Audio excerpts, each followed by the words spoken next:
First try, 1 in 10,000 chance. How did you beat reality? I was ordering food at Sonic with my wife and a friend one time, and my bud, who was in the back seat, wanted me to order and pay for him. He gave me his debit card, and I asked if he wanted to punch his personal identification number in or if he wanted me to do it. He said I could do it, so I asked his PIN. He told me to guess it. So, 8542? What the frick? Are you frickin' serious? He was baffled. I said, what? He answered, you just guessed my PIN number. What the hell, man? I really didn't believe him until it was time to pay, and I typed in the numbers that I'd guessed. Obviously, I used different ones for this story. Surprise, surprise, they worked, and we all splooged everywhere. If only they were the lottery ticket numbers. In short, I guessed a PIN and made everyone splooge themselves, including my wife. At a knowledge bowl competition, the rules were if you hit the buzzer, then they stop asking the question and you have to answer it. The buzzers are also very sensitive. The question comes, the first 6 words, bzzzt. A guy on the other team had accidentally hit the buzzer. His eyes got really wide and he says, oh crap, it was the best of times? Bam, right answer. All 3 teams were stunned.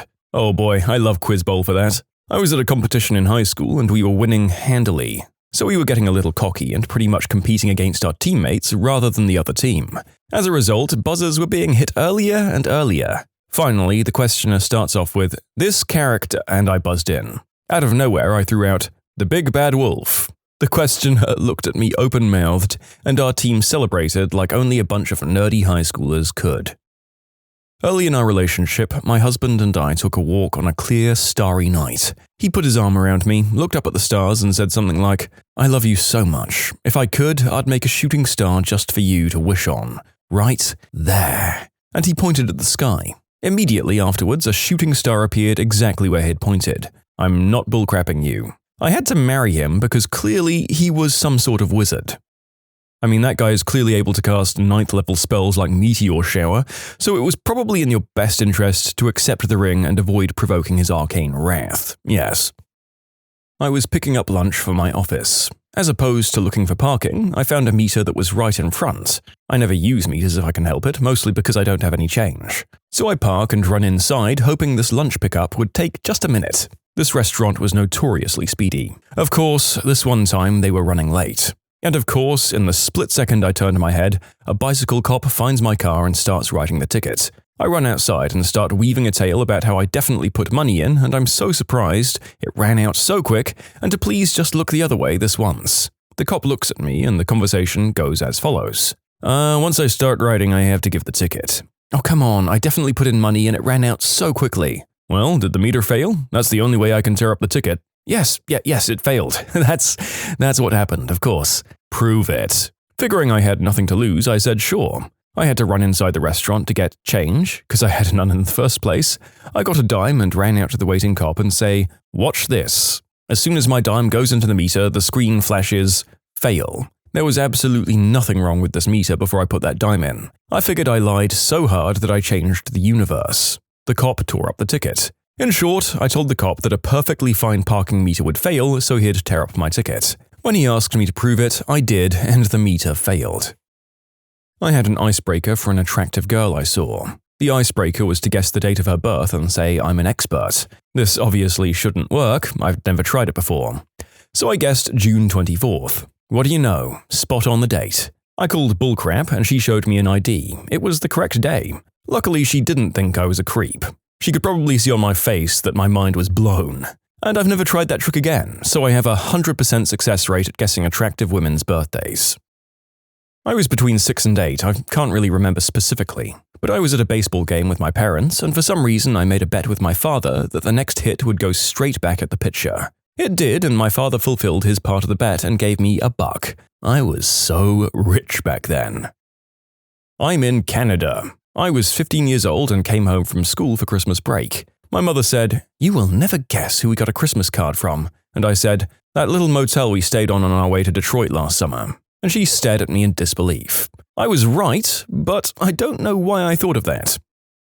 Went to Vegas with my wife. She didn't quite get the rules of roulette. She saw the $20 minimum and thought the whole 10 had to be played on one bet. She bet $20 on 27 and won $700 in her first play in Vegas. We ate well for the rest of that weekend. In grade 8, my friend Skiff threw a Gatorade bottle at a trash can that was about 15 feet away. It hit the rim, bounced back, and he caught it. An unnamed man and I have run into each other approximately 20 times in my life. I'm 23. I really don't know this guy, but I've run into him at least 12 or so times that I can specifically remember, and there's other times that I just can't pinpoint. The first time I remember seeing him again was at Disneyland when I was about 9 years old. Since then, I've seen him in the most random places, like Disneyland a second time, Niagara Falls, a camping spot somewhere in Nevada when I was about 14, the LA County Zoo, and a racetrack in Colorado about 4 years ago. We both recognize each other but never acknowledge. I'll always remember seeing him in Colorado, though, because we both gave each other a look of complete disbelief. Aside from running into him at random stores, another one was at a movie theater in Vegas. I don't remember which one exactly, but it's literally on the inside of a casino. I hope to see him again one day, and see if he's taken note of all of our encounters like I have, and maybe get to know him. No homo, but with situations like these, it seems more than the appropriate thing to do. And who knows, maybe we'll never see each other again until our last day, making a moment of eye contact right before we collide head-on in a car crash. Epic! I'm a twin, and one question I get constantly asked is if we can read each other's minds. One day in junior high, a friend asks me this, and I figure, oh, what the heck, might as well play along. We were walking down the hall, about to turn a corner, and I said, oh, sure, in fact, he's walking towards us right around this corner, right here. We turned the corner and ran into him. Sitting around with 3 other friends one night, and one friend grabbed a deck of cards sitting on the coffee table. All of us grabbed a card at random and without looking at it, put it face up on our foreheads so everyone could see each other's card except their own. Everyone bet $10 thinking it was likely they had the highest card after seeing everyone else's card but theirs. When we each looked at our own cards, we all had 5. We never played again. At my junior high school, the containers for recycling aluminium cans had a flap on top so you could easily reach in and pull something out. One day, while waiting in line next to one, 8th grade me made the comment, how cool would it be if I just reached in and pulled out a full soda? And then I reached in, grabbed the first can I felt, and proceeded to pull out an unopened can of orange soda. The 2 people around me in line looked at me like I was a wizard. When I was 10 or so, my grandma told me she'd taped a movie for me on TV, but she couldn't remember what it was called. Without pausing, I said, is it Short Circuit 2? And it was. We'd never discussed that movie, and I wasn't even aware it was on TV at that point. It was a completely random guess, and I still have no idea why it was even my first guess. In middle school, my best friend and I called each other every evening just to shoot the crap, talk girls, or update on our Max Payne or GTA playthroughs. Not one, but 2 different times I picked up the phone to call him to hear no dial tone. Hello? It was my buddy who had called at the exact same time that I'd actually answered without the phone ever ringing. We never had any sort of plan or schedule, just whenever we were done with dinner or homework or whatever. True bromance that lasts till this day. Huh. Aw, you can't beat some of your old friends from back when you had nothing better to do than call and talk about whatever 90s or early 2000s game you were both playing at the time. Golden memories. I don't know that me and any of my friends managed that same exact synchronicity as you, though. I was at Denny's with some friends, and for some reason our attention was drawn to the butter on the table. It reminded me of something random, and then my friend said, you know what I just thought of? So I said the thing I'd thought of. The part in Where the Red Fern Grows where the guy is telling a story about how he knows that raccoons won't let go of something once they've got their hands on it because of the time when he was little where a raccoon reached into a butter churn and couldn't get his fists out because he wouldn't let go of the butter. That was exactly what my friend was thinking of as well. I was laying down in my bed, waiting to go to sleep when I stretched out my arm, slightly closed my hand only to find that I'd caught something. I flipped out, jumped out of my bed and went to look at what it was. I'd caught a fly in the pitch black with my eyes closed. I guessed the exact amount of jelly beans in the jar. It was somewhere in the 600s. I ended up throwing them away because my 4th grade body couldn't handle all that jelly. Once I met a guy on Omegle and sort of stayed in touch, and a few months later I randomly ran into him at a theme park and said hello.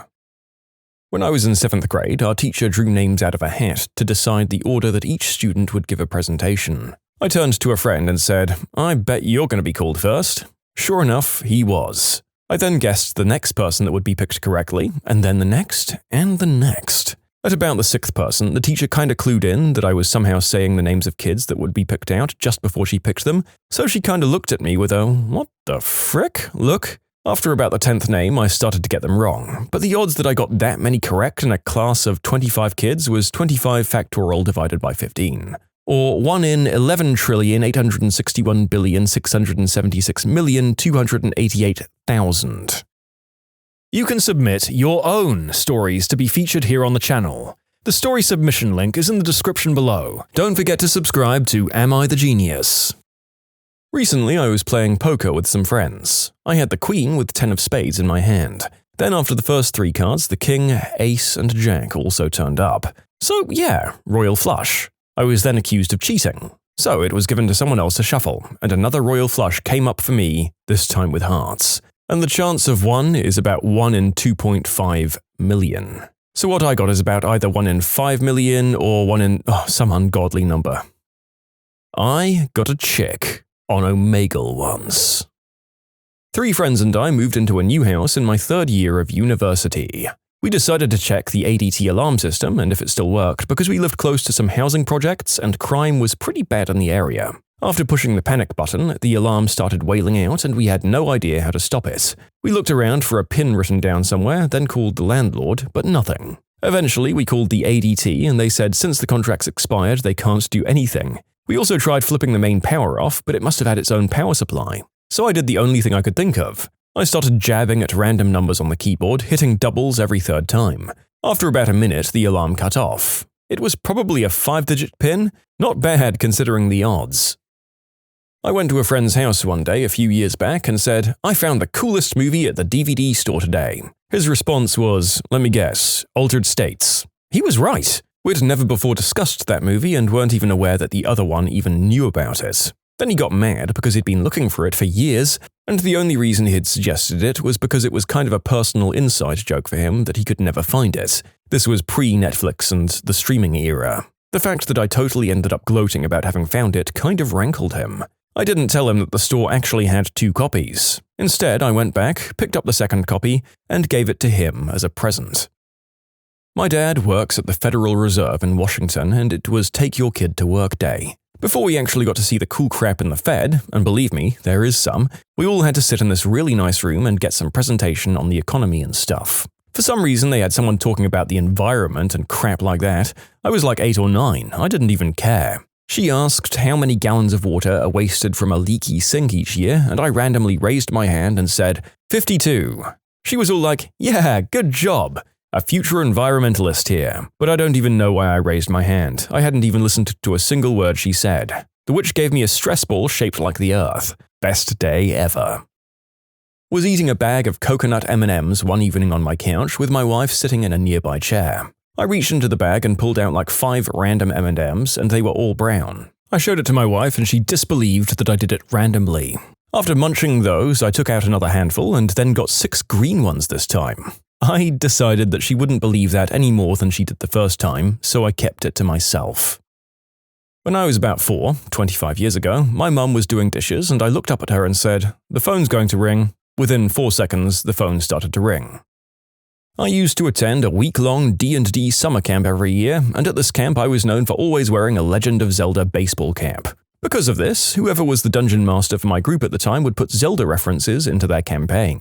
On my last day of camp, as I was going to be too old to attend the next year, they teleported young Link from Majora's Mask into the game after some supernatural crap went down, just to sort of honor my last day. I was a rogue shadow dancer, so true to my character, I said I wanted to ask Link to give me the Ocarina of Time and the Zora transformation mask. Of course, that was ridiculous because you'd be totally overpowered, so they made an impossible check. They said I needed to roll a natural 20 on a 20-sided die, a 12 on a d12, a 10 on a d10, an 8 on a d8, a 6 on a d6, and a 4 on a d4. And that is how Nyx the half-Zora time-bending shadow dancer was born.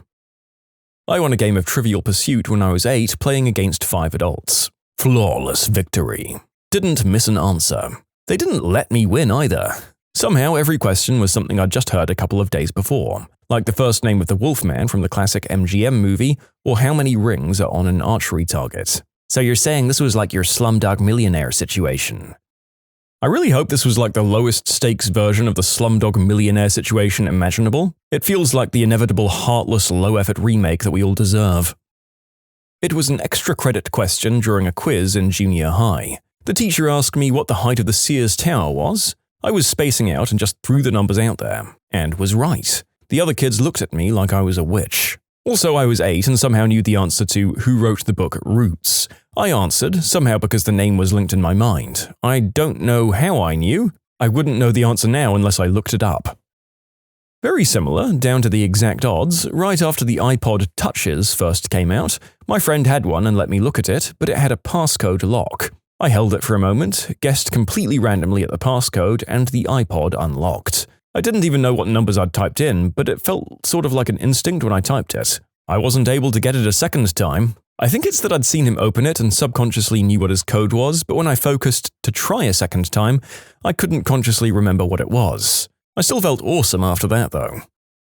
Driving along with my brother back in high school, we had a conversation about something. Earlier in the day, while headed to class, we were on the drive home listening to the radio. My mind leapt back to the conversation from that morning, and I found myself playing out a Q&A with him mentally on the subject. Without thinking about it, I blurt an answer out loud to my own fake dialogue between my brother and I, to which my brother pulls over abruptly, shuts off the car and looks at me. How the blue F did he know I was going to ask that just now? Apparently, I'm psychic and held a conversation with my brother with my mind. Same odds. The math teacher was teaching probability and liked to jokily pick on me in class, so said, "I'm thinking of a number between 0 and 10,000. Dan, would you like to guess?" And I said, 4,782. His jaw frickin' hit the ground. My friend was messing around with a brand new deck of cards that had never been used before, and he asked me to pick one and put it back in the deck randomly. The idea was that he'd find the card in the wrong place and know it was mine. Anyway, I picked my card, and after he fanned out the deck and put it back when he'd straightened up the deck, turns out I'd put it exactly back in its original spot. I was explaining to my friend, for our password, we should use a random and really obscure word like, and then we both said, simultaneously, anthropomorphic. What the frick?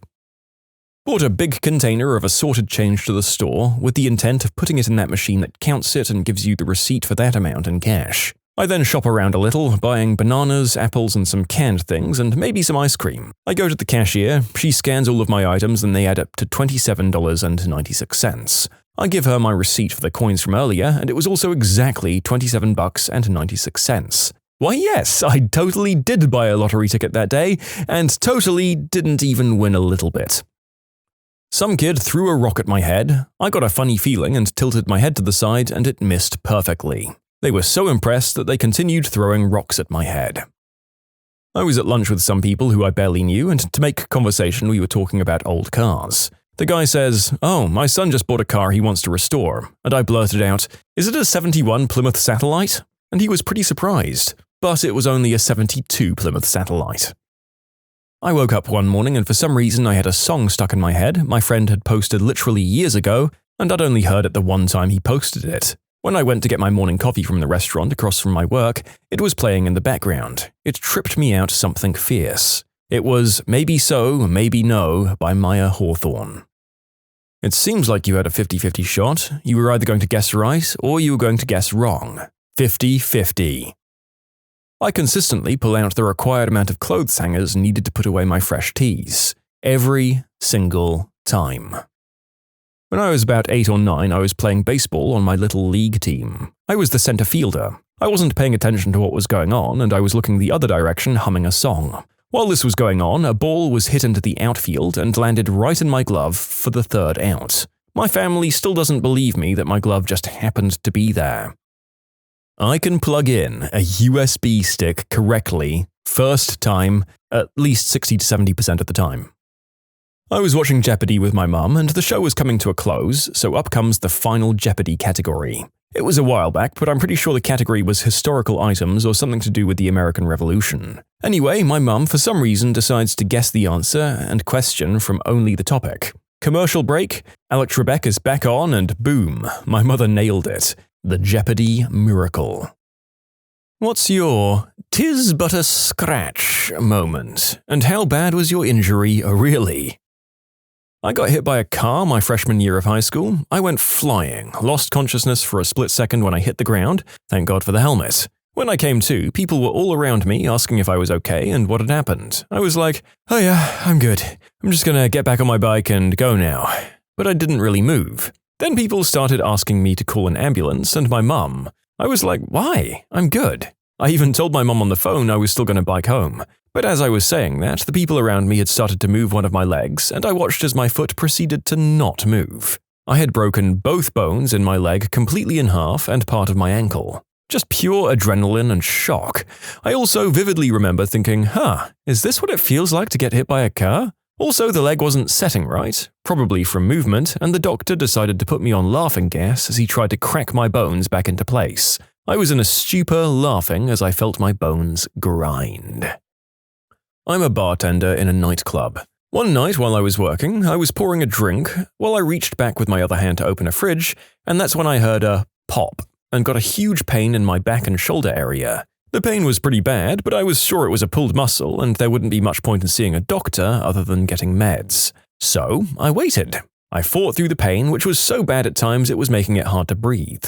That was Friday. I called off my shift on Saturday and had Sunday, Monday, Tuesday off before I went back to work Wednesday. Once I biked into work. All in all, I waited 9 days total before finally deciding to go to the ER. I had a collapsed lung, called a spontaneous pneumothorax. 20 minutes after getting to the ER, I was put into emergency surgery. I was essentially breathing with only one lung, and any major impact to my chest would have collapsed the other one and probably killed me. That happened to me when I was in school just 3 months ago. I suddenly started not being able to breathe, but I was like, I'm sure it's nothing. When I got home, I actually slept for 3 hours, but I woke up from the pain. Me and my family thought it was corona, so we went to the hospital. I was quite shocked to learn that I had a collapsed lung. But the worst part wasn't the lung, it was the operation and the aftermath. Having a tube inside you for a week hurts like hell. Haven't slept for 5 days during my stay there.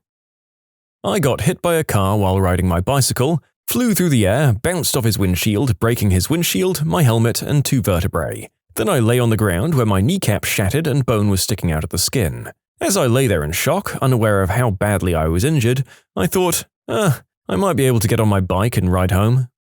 Oof. Were you thinking this because you were delusional, or were you just uninsured in the US? But yeah, car crashes are weird. You don't normally hurt for the first few minutes afterwards. I guess the body just can't contemplate being hit by 1 ton of metal. Rolled my car, got out of the car bewildered and in shock, noticing a kink in my neck. As someone who constantly cracks my knuckles, back and neck, my first instinct was, I'm not hurt. Thank God, I just need to crack my neck and I'll be fine. Luckily, before I finished processing that train of thought, I was held down in C-spine by the person behind me who'd watched my crash. Luckily, he was an off-duty firefighter. I'd broken 3 vertebrae in my neck. I just couldn't tell it yet from the adrenaline and shock. Required full surgery to fuse together with bone from my hip and plates and screws. Had there not been someone behind me and had I proceeded with my "'tis but a scratch" instincts, I'd be paralyzed or dead. A couple of weeks ago, I stepped on an anthill and got a bunch of ant bites on my ankles. 3 to 4 days later, the itching was unbearable. I wasn't sleeping, my legs were swollen, and no amount of Benadryl or antihistamine cream was helping the itching. I finally went to a clinic to get a shot or whatever, because I was clearly having some sort of allergic reaction. It was a staph infection that had spread from my ankles up to my knees. I would have died if this was 1920 instead of 2020. I was on antibiotics for 10 days, and now several weeks later, the dead skin from the infection is still flaking off. In short, scratched ant bites with unclean hands and gave myself a staph infection. Ignored it for several days because it was just some bug bites. My little sister fell down 15 steps at our grandma's house when she was a toddler, got up, giggled, and went to go eat some snacks. This other time, when she was still a toddler, she was supposed to be napping. We were in the living room and just heard a huge thud. We ran to the room thinking she'd fallen out of bed. Nope, she had somehow managed to pull the TV down, and it fell on top of her. This was the early 2000s. TVs were huge and heavy as frick. She was laying there in the snow angel position, and my mum freaked out. When we got the TV off her, she got up and asked for ice. Not to soothe the pain, but to eat. My little sister was and still is a champ. Back in my baseball days when I was pitching, I completely lost a pitch and it beamed a guy in the jaw. He threw his bat down, glared at me with the glariest of glares ever glared, spat out blood, and then calmly ran to first base as though nothing had happened. It was terrifyingly badass. I was mountain biking and fell off. I fell down a part of the mountain and onto a road where I almost got hit by a car. I got up quickly, thanked the driver for not killing me, and then got back on that bike. I knew the road would meet up with the trail I was on, so I could meet up with my group who hadn't seen me fall. When I got to them, one of them looked at me and was like, "What happened?" I got off the bike, walked over whilst we waited for the others to catch up, and just said I fell off. He then looked at me and was like, "What the hell happened?" I'm like, "It's nothing. A few cuts and scratches on my hands and arms. My leg was bleeding from earlier, but that was it." Then I looked down and realized I'd scratched off half the skin on my leg from falling on the road. Basically, it was a bad case of road burn. From all the adrenaline, I hadn't even felt it. They called someone to come and get me from the mountains. I wasn't allowed to continue, and one of the other riders saw my leg and decided they wanted to stop too. I just went to the pharmacy, grabbed some wipes and bandages, then we got a drink while we waited for everyone else to finish. I broke my arm at the skating rink and skated for an hour before I even left. Then, after I left there, I went to a playground with my boyfriend at the time and hung out. I didn't go to the hospital until the next day.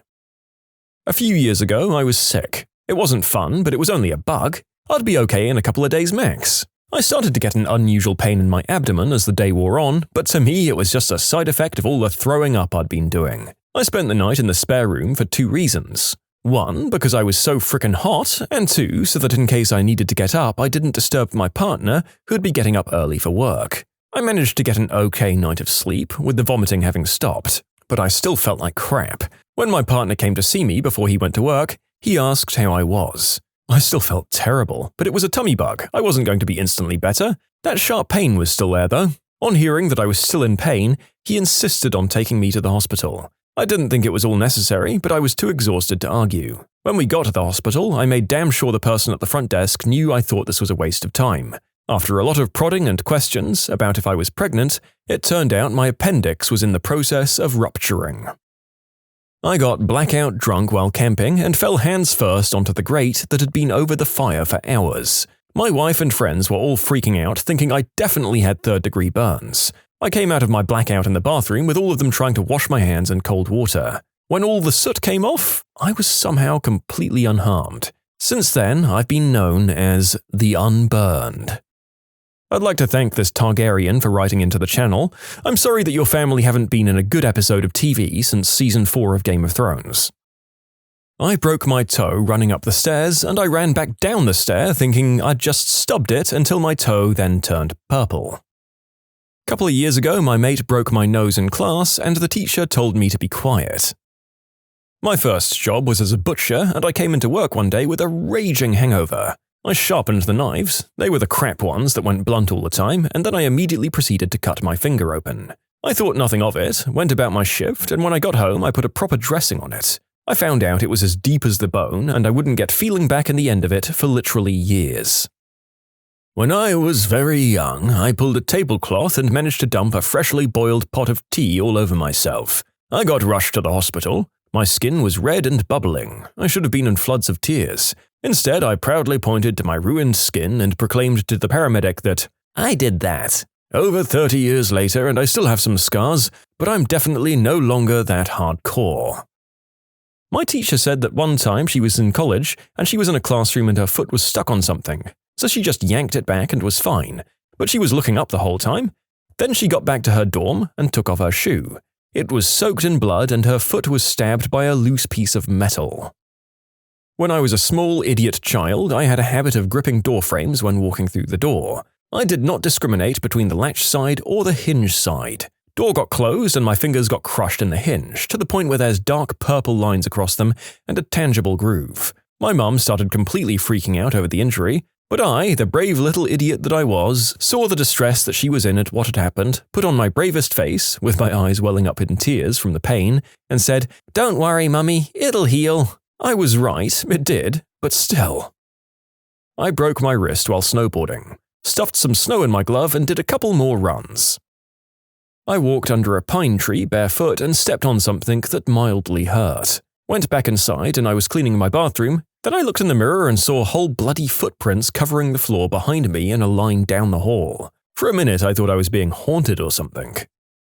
You can submit your own stories to be featured here on the channel. The story submission link is in the description below. And if you want to listen to some vibey music in the background, check out easymode, also linked below, and subscribe.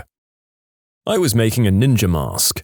I had a piece of cloth and I was trying to cut the eye holes out of it using a small steak knife. No, it wasn't on my face. I wasn't quite that stupid. But I was holding the cloth and cutting with the knife, then the knife slipped and went straight into my pinky finger. I had to actually pull the knife out. It went right beside my joint and stabbed through the flesh on my pinky. I pulled the knife out and blood was just pouring out of me, which was weird to me at the time. I didn't realize a pinky would bleed that much. The worst part is, I was home alone. It didn't really hurt that badly, strange as it may seem. It was honestly no worse than a regular cut, pain-wise. Anyway, the blood was coming out at a rate that I'd never seen before, so I went to the bathroom and wrapped like 7 band-aids around it, and then took some masking tape and wrapped that around all the band-aids. I was like, surely that will stop the bleeding. I said, frick the ninja mask, and just sat on my couch watching TV for a bit. Then I noticed the tape was starting to slide off. I'd bled through everything and all the band-aids in maybe 5 minutes max. So I got some paper towels and decided to hold pressure on it, but the cut wasn't very symmetrical. I couldn't figure out how to get the skin back together. I did the best I could and bled through a bunch of paper towels, and finally I was like, screw it, I'm gonna have to call 911. So I called 911, they came out, and by the time they got there, I was feeling rather weak. There was blood all over my sinks, the bathroom and kitchen one, and some on the floor. They transported me to the hospital and gave me stitches. Healed up as good as new in a couple of weeks. The doctor said I was lucky I didn't sever any tendons. My mum came to the ER to take me home. It was kind of an awkward ride. She whined at me some for being too old to be doing this kind of crap. The kicker is, yeah, I really was too old to be having accidents like that. You're probably picturing a 10 or 11-year-old. Yeah, nah, I was 19. Separated 2 ribs when I slipped going up a staircase. I went down to radiology at work and got an x-ray, looked at it and said, okay, no breaks. I just walked over to the ER and got 2 big rolls of ACE bandages. Went back to my desk and took off my shirt and t-shirt. My boss walks in, sees the bruises on my chest. Then I said, no biggie, just don't make me laugh. I told him what had happened, wrapped myself up and went on with my life. When I was a teenager, I got jumped by a hoodlum trying to mug me. I was just walking along and they snuck up behind me and cracked me in the spine with an iron bar. Somehow, the blow, instead of being painful, just went completely numb. So I turned and said, what the frick was that? I'll never forget the look of fear on the guy's face. He just dropped the bar and ran. I still get a weird numb spot on my back from time to time. This is definitely the closest we've actually come to the Black Knight from Monty Python and the Holy Grail thus far. I'd guess if you've psyched yourself up enough to brain and potentially kill someone, you're already pretty freaked out. Then seeing them walk it off like that would set off all kinds of panic. I absolutely shattered my wrist, pulverized a couple of carpals into dust, fractured my scaphoid bone and flipped it 180 degrees, then spent 2 days trying to convince myself it was but a simple strain. When I finally went to the doctor, they rushed me into emergency surgery. Later found out the doctors couldn't believe I wasn't incapacitated by pain. Whoops! I was a kid visiting family in West Virginia and was playing with some other kids which somehow involved me being in a tree. I got a little cut on my hand and was inconsolable. Ran to the house for my mum to make it better. She put the tiniest of band-aids on it. When I turned around and started walking out of the house, she started yelling and I just looked at her like, what? There was a trail of blood coming from the back of my leg. I hadn't even noticed that. I actually got stabbed one time in my lower thigh. Walked to the hospital with my coat covering it because I didn't want to freak out any kids. All thanks to the wonderful thing called alcohol. Stung like a witch for the next day though. When I was younger, like really young, I'd escaped from the house and at the time my dad was just about to drive to work. I'd managed to get just behind the wheel of the car and got run over. Then I was rushed to the hospital and at around midnight my parents got a call from the hospital because I was running around the place like a lunatic, waking up all the other kids, and basically I got away with a car tire mark and that was it. In short, I was a super baby who got run over and didn't break a single thing. Fell off my bike and onto some wet gravel when I was 8. No big deal, scraped my knee and got soaked. Played the rest of the day outside and then came home for dinner. I went to the bathroom and when I pulled my jeans off, I realized I wasn't soaked from the puddle. It was blood. I'd sliced a huge gash in my knee, and when I pulled my pants down, a flap of skin pulled away and it started bleeding again. My first stitches. I broke my tailbone and didn't know for 6 months, then found out when I got an x-ray. I've always had moderate back pain, but I also have a high pain tolerance. It's the only bone I've ever broken. I ran into the top of a door frame. I did the whole cartoon, head outside, legs flying inside, and then falling on my back thing. My head hurt a tiny bit, so I covered my forehead with my hand with some pressure for a minute. When I removed my hand and tried to get up, my friends who were crowded over me collectively gasped. Turned out I'd split my forehead open and you could see the bone. I literally wouldn't have known if they hadn't been so freaked out. I couldn't feel a thing. Got 5 stitches and a small scar near my hairline. When I fell through a window and cut my stomach open, my colon and stomach both fell out of my body while I caught, and then looked up at my friends bleeding out. Was in shock, but alas, 'tis but a scratch, and I'm still here today. A slab of glass shattered and fell on me and my mum. I checked my mum for any injuries and went to clean up the mess, which was promptly followed by my mother screaming and flipping out. Apparently I'd left a trail of blood around the house because the glass left a deep gash on my foot. She even scolded me because I was laughing at the whole situation. Fun times. When I was in elementary school, we used to play this game at recess where we'd try and see how many people we could fit in the tube slide without the person at the bottom falling out. When it came my turn to be the person at the bottom, I thought I was being smart by bracing my hands against the wall of the slide. The next kid came sliding down and his foot hit the perfect spot on my hand and dislocated my thumb at the second joint. The other kids were laughing that I could only hold one kid in when I held my hand up and smiled and said, "But watch how fast I can make my thumb grow," and pulled it back into place with a loud pop. One of the kids got freaked out and told on me, and I got sent home for the day, but I felt like the coolest 4th grader there ever was for not freaking out when my bone wasn't where it should have been. I got into a car accident and then showed up to practice an hour or so later.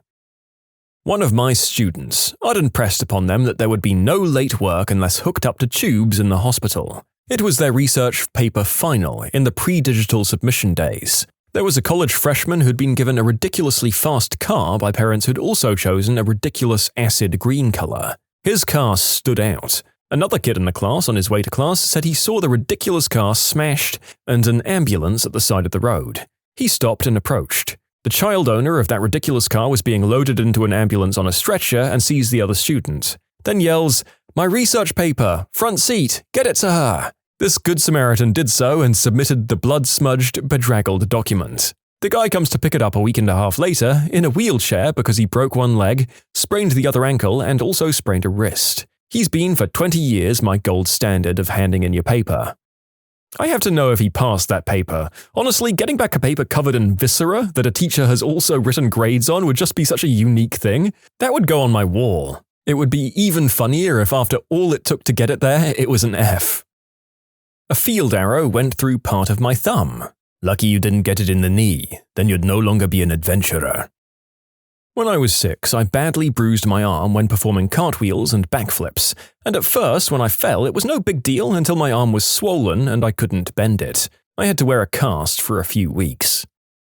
When I was a child, I was pretty stupid, so I was playing Don't Let the Paper Touch the Ground. It's where you just keep hitting a piece of paper in the air, and then I ran into my kitchen while playing and smashed my head on the corner of a table, and it was gushing blood. I didn't even notice my head cut open right in the middle of my eyes. I'm very lucky I still have vision apparently. I only realized my head was cut open when my sister looked at me and just started screaming her vocal cords out. Well, I was playing football, or what you Yanks call soccer, and then I twisted my ankle. I had to stop, but managed to walk to the coach to get home. Walked from the coach stop to my house, which was about 1.5 miles, and then went to sleep.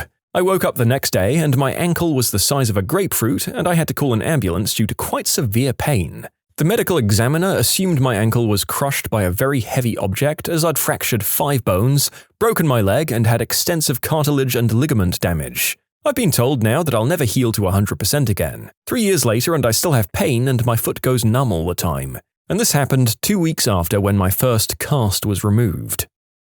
I had a piece of an air chisel break off, about the size of a BB, and then insert itself into my hand. I had thick latex gloves on. I thought it just hit me and bounced off. It wasn't until I realized my hand was really wet and my glove was sloshing that I noticed it was full of blood.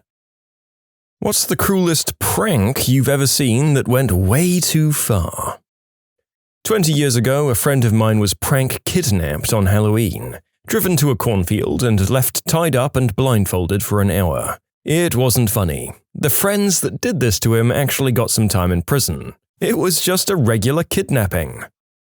One of the guys on my high school track team was pantsed directly in front of the girls from the other team. He wasn't wearing underwear. The person who pantsed him was one of his close friends. Yeah, that happened to me when I was a kid. I had enough friends and self-esteem that I wasn't too devastated, and the girls were all really sweet, like, oh, we didn't really see what happened. But I still never talked to that friend ever again, and I was a bit traumatized for a while. Not so much a prank, but in high school there was a girl who was on the spectrum, and she was showing off a dance, and these cheerleaders were clearly laughing at her. The thing is that girl didn't realize they were making fun of her. They told her to do it again just so that they could laugh more. I was 14 and going out to eat with my first girlfriend and my mum at Gym Boys. Just like 90% of 14-year-old males, I suffered from acne pretty badly. We were eating and having a good time, and out of nowhere my mum looks to my girlfriend and asks, "Do you like popping bumps?" My eyes widened. She knew I was horrified by her question. My girlfriend just got quiet and her face went red. My mum then proceeded to say, "What? It's not like she can't see them, and you need someone to do something about them." Then laughed and then got mad that no one else thought it was funny and ruined the rest of the evening. I could never understand doing something like that to my child.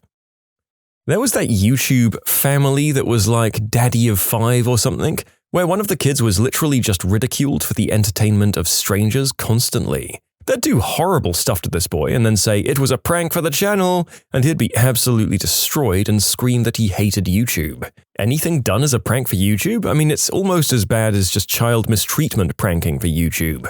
The channel was called Daddy of 5, I think. Thankfully, the boy and his sister were taken from that horrific family and have found a better home.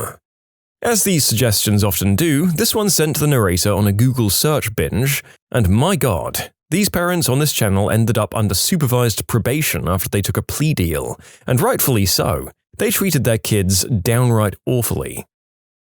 I have no idea what radio station this was on, as I was only a kid, but they used to do prank phone calls. I have little to no recollection of many of them except this one, because even as a kid I could tell it was just wrong. The radio host rang up a woman and advised that he was the manager of her husband's company, and he was very sorry to tell her that he had been involved in an accident with some heavy machinery and it had resulted in his death. As you would expect, the woman was beside herself with being told her husband had just died. She was wailing on the phone, and the radio host couldn't really get another word in to explain that it was a joke, and then they just cut off the phone call and played a song. Even as a kid, I knew it was a really stupid and cruel thing to do, and I'm pretty sure that was the last time they did a prank phone call on that channel. I remember back a few years ago, it was all over the news here in the UK that a nurse self-deleted after falling for a prank call from an Australian radio station. The TV show WB Superstar from the early 2000s. It was a show like American Idol, but they were actually looking for the worst singers. But they told the contestants they were looking for the best singers until the very end of the competition, when they revealed the truth to the winner after their final performance in front of a live audience. It was a very cruel show. A girl wrote an elaborate love letter pretending to be another girl in class and handed it to me. I was shocked to receive my first love letter and felt like garbage when I found out it was fake. I remember when the ALS challenge was popular. I read an article about a prank played on a high schooler. These kids told him it was just water in the bucket, but it was also pee, cigarette butts, all sorts of disgusting stuff. Then they put the video all over the internet as though the bucket wasn't enough. That girl who hid her boyfriend's wheelchair on YouTube. That crap wasn't funny. At my high school, 100 years ago back in the 80s, some football players talked a special education kid into continually sneaking over and grabbing a girl's butt right in the middle of the main area during lunchtime with tons of people around. This kid was really well liked at the school, and it was perfectly obvious that he was only doing it because they were being nice to him.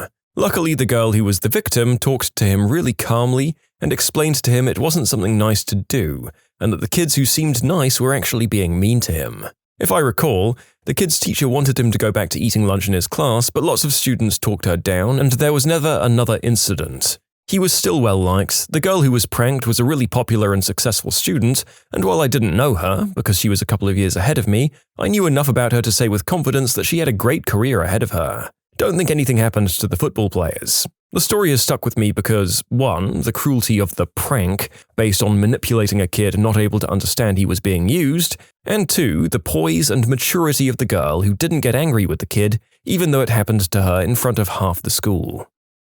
A friend of a friend in high school had her boyfriend pretend that he had died. He had one of his friends call her saying he had died in a car accident, and had someone else calling up pretending to be a doctor from the hospital. She was hysterical. Later that day, after she kept asking the fake doctor which hospital it was so she could be there, she found out it was all a prank, bro, to see if she cared. Horrible. Anyway, they broke up. To this day, it's the nastiest prank I've seen in person. A group of 5 boys decided to throw rocks from an overpass at the cars below. One of the rocks ended up going through the car's windshield and killed the driver. The boys got charged with second-degree murder.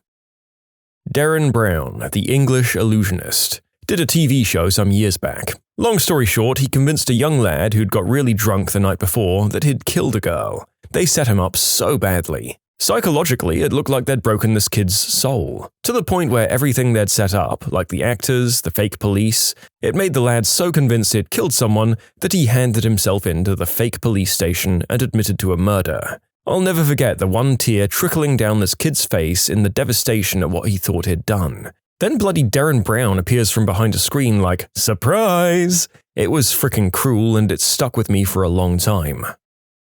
I was once pranked by someone, a classmate probably, and they told me they were going to kill my best friend who was in the same class as me. It was really frickin' weird. The school never figured out who it was, they just asked my friend if he had any enemies. It was like, bro, we're 11. I remember seeing a video where they switched the pregnancy test to a fake positive one on their friend struggling with infertility. That is so messed up. My dad told me that when he was a kid, a friend of his gave him a glass of lemonade. It was Drano mixed with something else, and my dad vomited for hours. Thankfully, he survived and went on to have kids, but his vocal cords were never the same. It's truly insane how many of these so-called pranks are just straight-up crimes. I mean, this is some form of assault, right? Someone poisoned your dad and did lasting damage. Oh, I'll never forget it. A buddy and I were on a double date of sorts, though I was mainly winging it for him.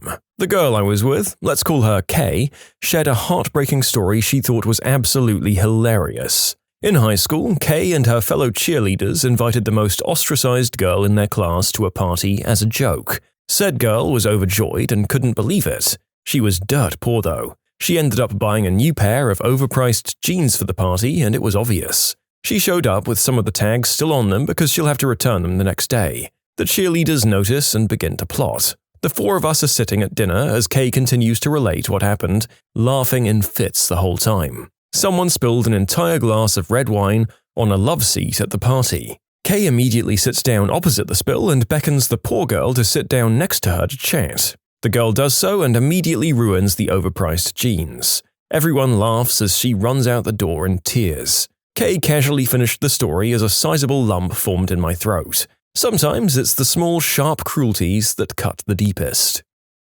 A friend of mine faked her self-deletion to get back at her boyfriend for April Fool's Day. I'd helped her without knowing she was going that far. Her boyfriend had claimed she had been sleeping around and dumped her when she told him she was pregnant. You know what? I don't miss living in dorms and I don't miss either of them. Prank war going on between 2 houses that were next to each other in San Diego, California, circa 2014. My cousin lived in one of the houses, and this happened when I went to visit him a few years back. House number 1 pulled a prank that led to a member of house number 2 being late for his first day of work. It was collateral damage, but the guy ended up getting fired for it. The guy who lost his job came home furious. He then took a 15-pound medicine ball and painted it to look just like a soccer ball. He tossed the medicine ball into the front yard of house 1 and waited. When he saw the guy come out of the house, he yells, "Hey Josh, can you kick that ball back over here?" The guy proceeds to make a running start and square up and kick the, quote, soccer ball with every ounce of strength he had. Poor guy went down almost immediately in tears and screaming. He broke 3 bones in his right foot. Just brutal. In 6th grade, I opened my locker and I found a note from a boy that I had a crush on falling out saying he liked me too. A bunch of girls in my grade were there when I found it and were super happy for me, or so I thought. When I went to the boy to ask him about it, he said he didn't write it, and a group of girls who were there when I found the note had written it. I turned around and sure enough, they were laughing. But it crushed me. Not that the boy didn't like me back, but because I didn't think these girls I'd gone to school with since 1st grade were that mean. A couple of weeks later, the group played a similar joke on one of the girls who was actually in on the prank against me, and I got a genuine apology from her after she realized how bad I must have felt. None of the other girls ever apologized. You can submit your own stories to be featured here on the channel. The story submission link is in the description below. And if you want to listen to some vibey music in the background, check out easymode, also linked below, and subscribe. When I was a kid, somehow my classmates found it funny to wee in other people's cans of soda. I did not have a good childhood. When I was in elementary school, some boy came back from the restroom, said he couldn't wash his hands because there was pee in the soap dispenser. Somehow a kid had gotten it open, peed in it, and put it back in the dispenser.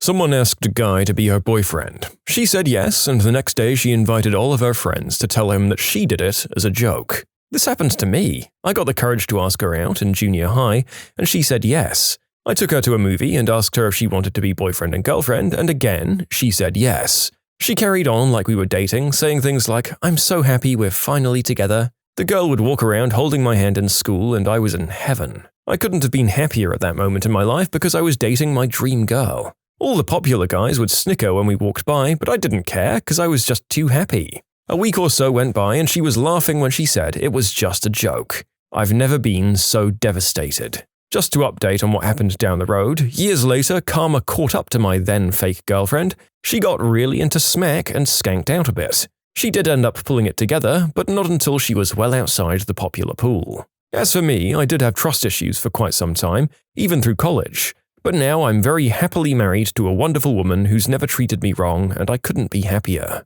For all of you who've posted similar issues, I guess we share a hard lesson in life. People can be crappy, but in the long run, they just turn into good internet fodder. Keep your heads up.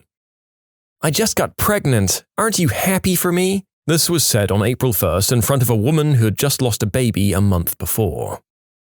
I saw a guy tip over the porta potty with someone in it. That memory was clear. I think it was his girlfriend. Oh yeah, I think I've seen something like this too. A guy was tripped over in a porta potty by some rando looking for a laugh. The guy gets out covered in that blue gunk and other nasty stuff, absolutely fuming, and proceeded to beat the prankster within inches of his life with a brick. He got some jail time and the other guy was hospitalized. I don't think bludgeoning your prankster is right, but I can definitely say I understand why he did it. Yeah, I mean, I agree with this sentiment. If you do this to someone, you accept that there's going to be a justifiable degree of ill will aimed your way, and you do not know how they're going to react. But this is about one of the worst things you can do to someone without physically damaging or emotionally traumatizing them, so it's going to be at the far end of their capability. The first time I met my brother's new girlfriend, she pulled me aside and started crying. She told me that she was pregnant, but my brother wasn't ready to tell anyone. She asked me to check up on him because he was really nervous. A couple of days went by and I texted her to see how she was doing and if my brother was doing okay, and if they needed anything. She asked me what I was talking about. I said the baby. She replied, "Oh, you believed me. I was only joking, I'm not pregnant. I can't believe you fell for that." This wasn't some teenager either, she was 30. And yes, I told my brother. Yes, he still ended up marrying her, and almost 10 years later, I still refused to trust her. A group of girls at my high school told another girl that they were hanging out at one of their houses at 9 near a train station, but they really just made up a time and place that would make her stranded at the last train stop with no more trains home. In the spirit of cruel revenge, she should have just gotten her mom to call each of those girls and say, "Josie didn't come home today. She said she was meeting with you. Do you know anything?" In high school, one of the cutest girls in my grade came up to me and told me she had a crush on me and wanted to go out on a date. I was skeptical because no one had ever asked me out before, but I was growing into my body pretty well and was definitely more attractive than I was as an early teen, so I just figured puberty was doing some good work for me. We were 16 and 17 and had both just got our licenses, so she said she'd meet me at the movie theater and we'd go have dinner after the movie. I told my mum and she got all excited and helped me pick out an outfit and took pictures of me before my first ever date. Cringe as frick, but you know how it goes. I went and got my hair cut and my car detailed so I'd be rolling in fresh, you know? And believe me, I was looking tasty. Fresh shave, hair edged up, sharp enough to cut glass. I was dripped out before the phrase even existed. So I showed up at the theater a couple of minutes early and I was waiting for her, and after like 15 minutes I was thinking maybe I'll call her to make sure she didn't have an emergency come up or something. We didn't have texting back then, you see. So I call her and she answers on speakerphone and like 5 other girls are all laughing at me saying things like, he actually showed up. So yeah, it was all just a prank to hurt my feelings. Joke's on me, I guess. My so-called friends had my mum drop me off at the mall and we hung out until near my bedtime. Mind you, this was back when there were pagers, and for the generation that grew up with smartphones, back before cell phones were something everyone used, there used to be the pager. So, I asked my friends when we were going back home because my mum had talked to their mothers about someone dropping me off home. My parents both worked. Anyways, they decided to tell me that their mum will pick them up from this door and I should just go ahead of them. They left, and I was a 12-year-old lost kid in the mall with no parent. Luckily, one of the male school bullies saw me and was like, "Oi, nerd, what are you doing late?" And I just broke down crying. The kid just dropped the bullying and went, "Oi, oi, oi, what happened?" And according to my parents, I just blabbered everything and he told me to wait until he found a phone and paged my dad while calling his mum and telling her what happened. Needless to say, they got a frantic father going, "What the crap has happened?" And the girls said they told their mum that I saw my uncle and left with him. But to be honest, me and the bully became best of friends after that. My brother gave my phone number to some rando who proceeded to call me at all hours and threatened to commit the unspeakable act against me. Quality guys. In college, at the end of the year, a club I was in had a roast of the outgoing seniors. My friend running the roast couldn't come up with anything for one of the guys, who we'll call Ben. To drum up ideas, he called a bunch of Ben's close friends, also in the club, and asked them for things to make fun of Ben about. Thinking that this was a confidential conversation, they proceeded to absolutely lay into Ben. "Oh, that guy's seriously lame. Honestly, when I'm talking to a girl and he's there, it's supremely awkward." My friend simply recorded that whole conversation and played it outright for Ben's section of the roast, mortifying Ben and all of his friends simultaneously. In high school, someone made a pipe bomb and sneakily threw it into a metal trash can. One of my friends unknowingly walked by it when it exploded and blew out his eardrum. The trash can looked like a peeled banana afterwards. That person was ratted out and expelled. Killing a farmer's cow is some sick joke. The cow was not a meat cow either. It was the farmer's beloved pet, and he pet and fed it and played with the friendly cow each and every day. The kids forced the old bull to walk upstairs. Cows can walk upstairs, but their anatomy is not built for it, and it's extremely painful for them to do so. The old bull broke its front leg and bellowed in pain for 10 minutes. The farmer had no choice but to shoot it and kill his pet that he's had for the last 8 years right then and there on the stairs. The kids pled not guilty in court, but they were forced to pay for all of it. The bull was a Texas Longhorn, common in some areas but rare where we both lived. It was really sad to see the bull gone from the farm. I was neighbors with the farmer and he'd always invite me over to play with the animals and feed them and everything. The farmer sued the kids who killed the cow and won $70,000 and $20,000 for emotional upset. Stay winning, kings. The cow was an old bull. It was the most friendly cow I've ever seen. It wasn't even neutered and it had really big horns and loved sitting next to the farmer and just grazing next to him. Oh, the thing here is that it's either a prank that goes too far, or if the bull had successfully gone up the stairs and didn't break its leg, what sort of prank was that? Just animal cruelty? What were these kids thinking? I mean, god damn it. The LeBrant family vloggers told their 5-year-old stepdaughter a few years ago that they were going to have to get rid of their dog because it wasn't behaving well around the baby as an April Fool's joke and posted it on YouTube. A friend of mine had a crush on his coworker. It was sort of an open secret. His manager tried to help him, offered advice, some things to say, small gifts she might be into, stuff like that. What no one knew at the time was that said manager and said coworker had recently started dating and hadn't told anyone yet. So he meant it as a prank on his new girlfriend, to be put into these awkward situations, but my friend's feelings were really hurt when it all came out. My ex-friend thought it was a really funny prank to kill my brother's hamster and tie it up and dress it in ridiculous ways. Any prank involving pretending to ask someone out on a date that I witnessed in my youth group. It was pretty common, everyone had it happen at least once, and it happened to me twice, but both times I found the guy repulsive and told them so. It happened to me. It was at my first school dance in middle school. I was always the shy kid, so I was surprised when one of the popular chicks came to me to ask me to dance. I said no because I was shy, but I was elated that I got asked. A few minutes later, I was in the bathroom stall, and a few kids came in and started talking about how they paid her $10 to ask me, and if I said yes, she would have just tripped me and made me look dumb. I never went to another dance all throughout middle and high school, even prom. What beautiful, weird hobbies are dying in the modern world?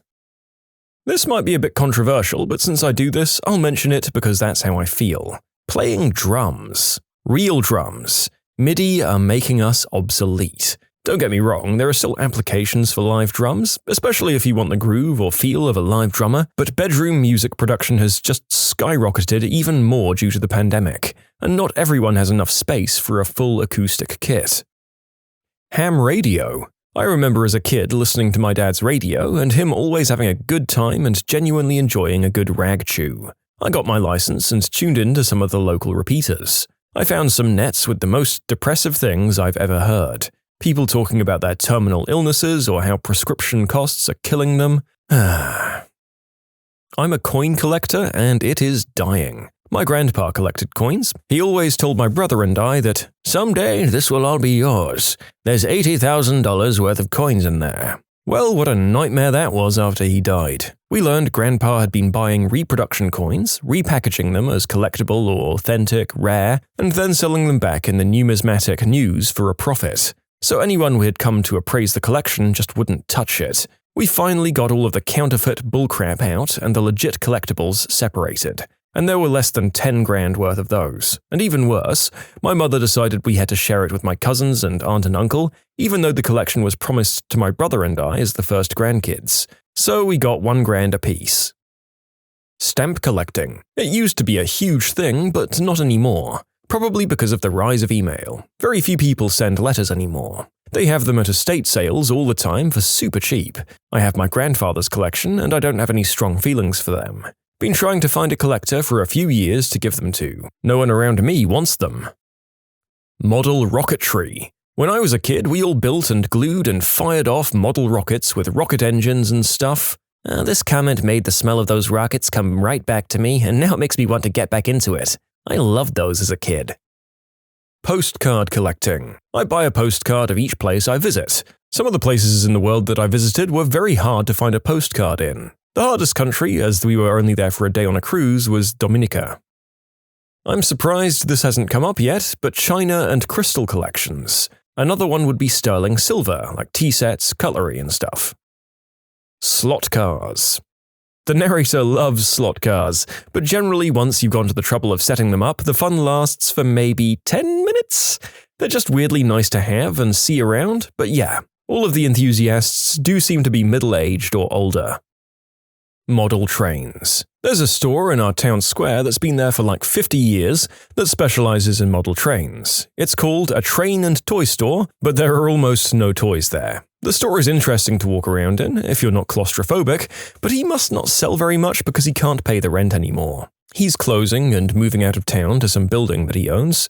Again, the stuff looks cool, but I've never seen anyone buy anything. I don't know, this sounds more like the death of brick-and-mortar retail than the death of that hobby itself. I'm not a model train enthusiast, but I took my son to a model train expo in 2019, and it seemed very alive and well as a hobby. That's just my experience, though. In the UK, it's 100% croquet. I know, what a cliché. When I was younger, everyone had a croquet set, and it was a great way to enjoy time with friends on a summer day in the garden. Whereas now, I don't know anyone that still owns one. Maybe a strange one, but this question did get me thinking about it. Geocaching, which is weird because I still do it sometimes while biking around, but caching apps rarely alert me or any of the finders in the apps now. I put $20 into what used to be a super popular cache that people would visit daily like 15 years ago. I later returned about 6 months later, and the same items, including the $20, were still in there. I think a major reason is that the main platform, geocaching.com, started requiring payment for all but the most basic caches. I think this happened sometime in the early or mid-2010s. Pure money grab that is just killing the hobby. I remember when I first started geocaching, I was amazed at all the caches that I'd go and find right away. Nowadays, a newbie would be put off by having to pay for possibly the only caches that were already near them. Pen pals. As a teenager, I loved writing letters to new people and receiving letters from all over the country and the world. Everything is instant now, but nothing beats that feeling of getting a letter in the mail that's specifically for you, that's not a bill or circular, and comes from someone that genuinely wants to brighten your day. Coercion beanie babies. Collecting all 50 US state-minted quarters. I remember there used to be TV commercials selling you fancy cardboard with holes in them to help you collect them all. Oh, how times have changed. Yo, I had all 50 collected at one point, then one of my tweaker aunts stole them. Did it again, and then another desperate family stole the second collection. Collected them all one last time, my mom put it away for safekeeping, and then when we couldn't find it, we assumed someone else stole them. Building model airplanes. Model airplane buying, on the other hand, is alive and well. I mean, yeah, we've got all 300 plus kits in the attic, 15 in the same stage of construction, and 2 that we're actually working on, but god damn it, ClearProp has a new Sea Sprite and I've been looking for it, so I just ordered 3 from Hannon's. You know, wingsuit flying used to be really popular, but then many of them died and it quickly fell out of popularity. Slamming face first into a bridge at 90 miles per hour will really sour future people on trying, regardless of how cool the videos look. Flying kites. Never see that crap anymore. My girlfriend and I brought kites on a whim a few months ago. Hadn't flown a kite in probably 20 years, but we had fun. General aviation and being a private pilot. A series of lawsuits against plane manufacturers combined with insane certification requirements for airplanes and parts have made it so that buying new planes or replacement parts is ludicrously expensive for pretty much anyone earning less than $500K per year. Old, used aircraft from the heydays of the 60s and 80s had been filling the void to an extent over the years, but they're starting to get really worn out, and people feel less and less comfortable flying them as time goes on. And unfortunately, there's just no replacements as they age out. As an example, a brand new Cessna 172 in 1969 cost about $12,500, which is about $90K in today's money. Today, a 2021 model would cost around $400,000. Indoor roller skating rinks. Skating has become popular, yes, but weirdly, the number of roller skating rinks seems to be going down. The 4 within 25 miles of me closed down over the last 15 years. I don't know any of the new ones, and I'm not sure where to go in New England to find an operating rink nowadays. Meanwhile, there's lots of private outdoor groups. It must just be too expensive to have the square footage to support a roller skating rink in an urban area. Flying radio-controlled helicopters and airplanes. Why would someone want to deal with all the hassle of flying a model helicopter that's insanely difficult to fly when they could just buy a DJI drone that has a first-person video stream, records video in 4K, and can fly around by itself via GPS? Yo-yo. Historical reenacting. People no longer want to play dress-up in itchy wool and educate folk on whatever period was their jam. Its heyday was the late 90s when you could just find a group that did just about any period you could imagine. I've got to say, at least in Northern Europe, the reenacting hobby seems to be very much alive and well, often intertwined with the LARP crowd, and I do feel like I know more than one American who does Civil War stuff as well. Bridge. Super complex game, has layers and layers of rules, and it's dead. Even growing up in the 80s, it had a reputation of being a game for groups of older ladies. Drag racing. The vehicular kind. A major track in Georgia just got sold because of a local battery plant that's being built nearby, and the houses around it skyrocketed in value. Tatting lace. I've learned to needle tat and I would love to learn bobbin, but it's hard to find an eventual use for what you get out of it. Like, there's only so many bookmarks and doilies I can make for my IKEA box apartment, considering I can also crochet and knit. Still, it's a beautiful craft that I wish I could figure out how to use. Paintball. It's too expensive, unfortunately, and you need a good selection of people to play. The more players, typically the more diverse the skill range is. I think if it was a lot cheaper, there'd still be loads of players. On average, the routine player will buy 2 cases of paint, 2,000 rounds per case, and each of those will cost $40 to $65 US. Then they pay for entry and CO2, between $25 to $35, and then buy any other gear they might need or need to replace. Back when 2008 financial crisis happened, most fields I knew lost 3/4 of their serious players, and most of them never returned. Which really sucks because paintball was growing really fast until then. I'm not sure if it's a real hobby, but typewriting will die out eventually. The last typewriter's factory closed some years ago. Years ago, I was in IT and we had this guy who was about 80 years old who'd go office door to office door and ask each person if their typewriter needed service or repair. He had his cart with spare bits and ink reels and tools and nothing to repair. It was incredibly sad to see the disappointment once or twice a month when telling him no. There were maybe 5 typewriters across 20 floors and several thousand people. The company owner didn't have the heart to let him go. The owner died and his son immediately sold the company and many were laid off, including typewriter guy. That year for Christmas, while the sale was being completed, the son gave out copies of his book instead of bonuses. It was 90 pages, double-spaced, and large font. Teacher here. Hobbies in general are dying. Here's part of why. I regularly meet with parents who balk at the idea of their child doing something for fun. Unless it can translate to a career or college application, it's viewed as a waste of time and money. And if it can translate to one of those, then there's this crushing, constant pressure to be the best at it. We're raising a generation of children who can't comprehend hobbies. Based on young people I know, bowling, billiards, and poker are fading. Board games were experiencing a boom until COVID. D&D is super popular again, though. I don't know, board games are doing just fine. They might not be as visible anymore since people haven't been able to play out in public the past year, but people have been doing virtual sessions of the games or secret in-person games throughout the past year. The Kickstarter scene for board games never stopped, and now that in-person events are coming into fruition again, everyone's excited to bring out all the new games they haven't got to play in the last year. Model trains. The entire hobby is absolutely dead. Huge collections being sold for literal pennies on the dollar. An engine that used to cost $500 might not even sell for $5 now.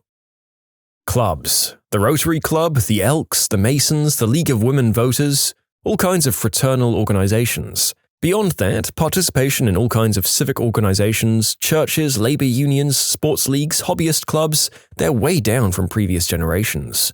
Americans used to be world-renowned for their enthusiastic participation in clubs and civic organizations of all kinds. Now we're becoming an increasingly atomized society. The cost is that today, the average American has fewer close friends, is less likely to know their neighbors, and has less of an informal support network than at any point in history. You can submit your own stories to be featured here on the channel. The story submission link is in the description below. And if you want to listen to some vibey music in the background, check out easymode, also linked below, and subscribe. Not strictly dying, but certainly becoming a bit more difficult. CD collecting. Right now, CDs are in this weird purgatory where we can't decide if we're done with them or not. They've fallen out of favor in terms of practical usage. Most people use streaming services, and many cars don't come with a CD player as standard. They're not totally obsolete, but they're nowhere near as popular as they once were. Many chain stores that specialize in entertainment products have also begun to scale back their stock, both in-store and online. Go to a CD section and browse popular, and for most artists, they'll stock a generic greatest hits collection, their latest release, and if you're really lucky, maybe some of their popular albums. Case in point, I wanted to add Rio by Duran Duran to my collection. It's one of the greatest albums of the 80s, and yet literally no chain stores in my area stocked it. You'd think that would be one that's in wide circulation, but apparently not. The other annoying thing is that they're not old enough to have garnered niche value yet. Vinyl is the new collector's trend, so there's loads of market stalls popping up selling vinyl as the in thing, but CD stalls at markets are dying. Which is a shame, because they were the guys to go to if you wanted to find rare albums.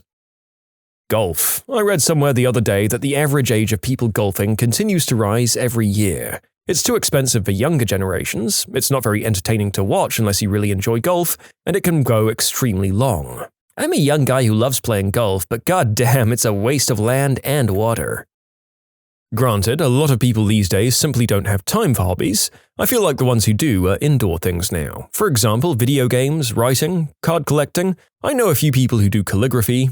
So there are still hobbies, it's just quiet stuff. Does it take money? Well, it's dying. Hobbies aren't dying because people aren't interested in them. Hobbies are dying because no one can afford hobbies with the current state of the economy. Hobbies are dying as hobbies. I feel like everything has to be a side hustle now, and people don't just do crap for fun anymore. I don't know that that's true in my part of the world. And I say that as a former unpaid thespian who's now a freelance YouTuber, so sure, that became a hustle. But I have a few major hobbies now, all of which have thriving communities. Can't believe I haven't seen this yet, but film photography. Used to be, with a bit of work, you could make a passable darkroom in a closet or your basement and develop your own film. The ease of digital photography was the first nail in that coffin in the late 90s and early 2000s, but it lingered on for a while as the quality of digital sensors just wasn't there yet. Now, digital DSLR has gotten to the point that it's all but killed anything short of the most hardcore film enthusiasts. There are many out there that will argue film still exceeds digital in some metrics, but regardless of those points, the industry and hobby have essentially collapsed. Those disagreeing are simply working on a different timescale. My entire family was a Rochester Kodak family, 4 generations of employment in film. From that perspective, film is dying. It's a minuscule fraction of what it once was. That the cost of film cameras is going up is a natural consequence of the supply of film cameras dwindling as parts and camera themselves dry up. 58 Corvettes cost more than they did in 1958, and I guarantee you that's not because they have more customers they did back then. Simply a ratio of demand to lesser supply and collector's status. I suspect many of you are much younger and don't quite understand how prolific film was in the mid-90s and earlier. Anyone could set up shop in their basement without too much work, from the high school photo students to Inga and Hans making their amateur adult films. To drive this point further home, I'm a career and technical education or CTE teacher. Film photography used to qualify for CTE funding at the federal level. In order to qualify for this, there must be demonstrable career opportunities in film photography as measured by the United States Bureau of Labor Statistics. With the change to Perkins v. legislation, film photography is no longer qualifying for CTE funding for the first time since it started receiving funding several decades ago. This is indicative that the BLS has measured sustained downward trends year on year for multiple years, which in turn means there's not a viable economic pathway to sustain hobbyists, such that the feds won't fund any students attempting to enter that career field. Don't get me wrong, I think it's lovely if you enjoy it as a hobby. It's a great art form. I had a darkroom in my basement as a kid. Someone might be starting a new mom-and-pop shop, but that pales in comparison to the thousands that have closed. Nikon might be making some film cameras, but that's nothing compared to the monoliths or duoliths that were Kodak and Fujifilm. Particularly now that the final contracts for film radiography and film videography at Kodak have expired, they're clinging for dear life to any whisper of profit that they can. Working on your own car. I'm talking engine, clutches, and bodywork. Wiffle ball. Used to be that every boy from 8 to 13 had one. Baseball in general seems to be falling out of favor as a youth sport. I don't know if it's falling off on the pro level of attendance or viewership-wise, but anecdotally, our kids are getting to organized sports playing age, and we don't know anyone signing their kids up for Little League. Baseball was hype when I was a kid too. Between multiple MLB expansion teams, I was in the Marlins' backyard, and kid-marketed movies like Sandlot, Rookie of the Year, and Angels in the Outfield, it felt like everyone I knew was playing it for at least a couple of years. Sport card collecting conventions used to be a huge thing. Now maybe a few grey hairs get together to trade, buy and sell. Model trains, who has the space or time anymore? And building theremins at home. Ceramics. There used to be 2 or 3 shops in every small town, where you could go, pick a piece, clean it, they'd fire it for you, then come back a week later and paint it. They'd fire it for you again. Then you'd go and pick up your finished masterpiece. It was so refreshing. I'm 24. When I was a kid, there was one pottery place across the street. I always wondered what it was, but never went in. I can't remember when they closed, maybe 15 years ago? They still have all of the ceramic pieces from in the window on display. It looks like it's stuck in the past. I don't know if it's dying in popularity, but beekeeping has definitely undergone a shift in my lifetime. It used to be that every farm you drove past had a small hive or two tucked away somewhere. It was a side crop in the many crops that were grown. Now it's got a pretty large initial investment cost, and you see more beekeepers that are young people with a garden in their backyard. It's expensive and time-consuming and frequently puzzling. It's also occasionally painful and sometimes heartbreaking. I still love it though. Tuner cars. Yes, the community does still exist, but the days of throwing a cold air intake and some springs on your Civic are long gone, and it's only for people with deep pockets now. It doesn't help that the supply of affordable, lightweight, entry-level performance cars is basically zero now, and the ones left over from the 90s and early noughties are so supply-constrained you need to be able to produce at least $10,000 in cash just to buy one anymore. Never mind the cost of parts has gone up substantially too. I'm holding out hope that the first generation BRZ or FRS86 ends up bringing it back somewhat, but they're not cheap enough. They're still around 15k for something with 80,000 miles on it, and they're not produced in large enough numbers either. Scrapbooking. Nobody prints pictures anymore. Ventriloquism. In my opinion, this one can stay away. Yeah, as much as the narrator feels that all art is valid, the people and their talking dolls, while impressive, were also slightly creepy. But it's sad that they're going away. It's legitimately a magic skill to me. Basically, everything the news says that millennials killed, aka the industry failed to adapt to the free market and it's trying to blame its customers for the fact that it sucks. Collecting spoons. I'm a teenager, yet I often enjoy finding spoons at cool tourist attractions. My personal favorite is one I got from Prague during Christmas time. It has revolving dice in the handle.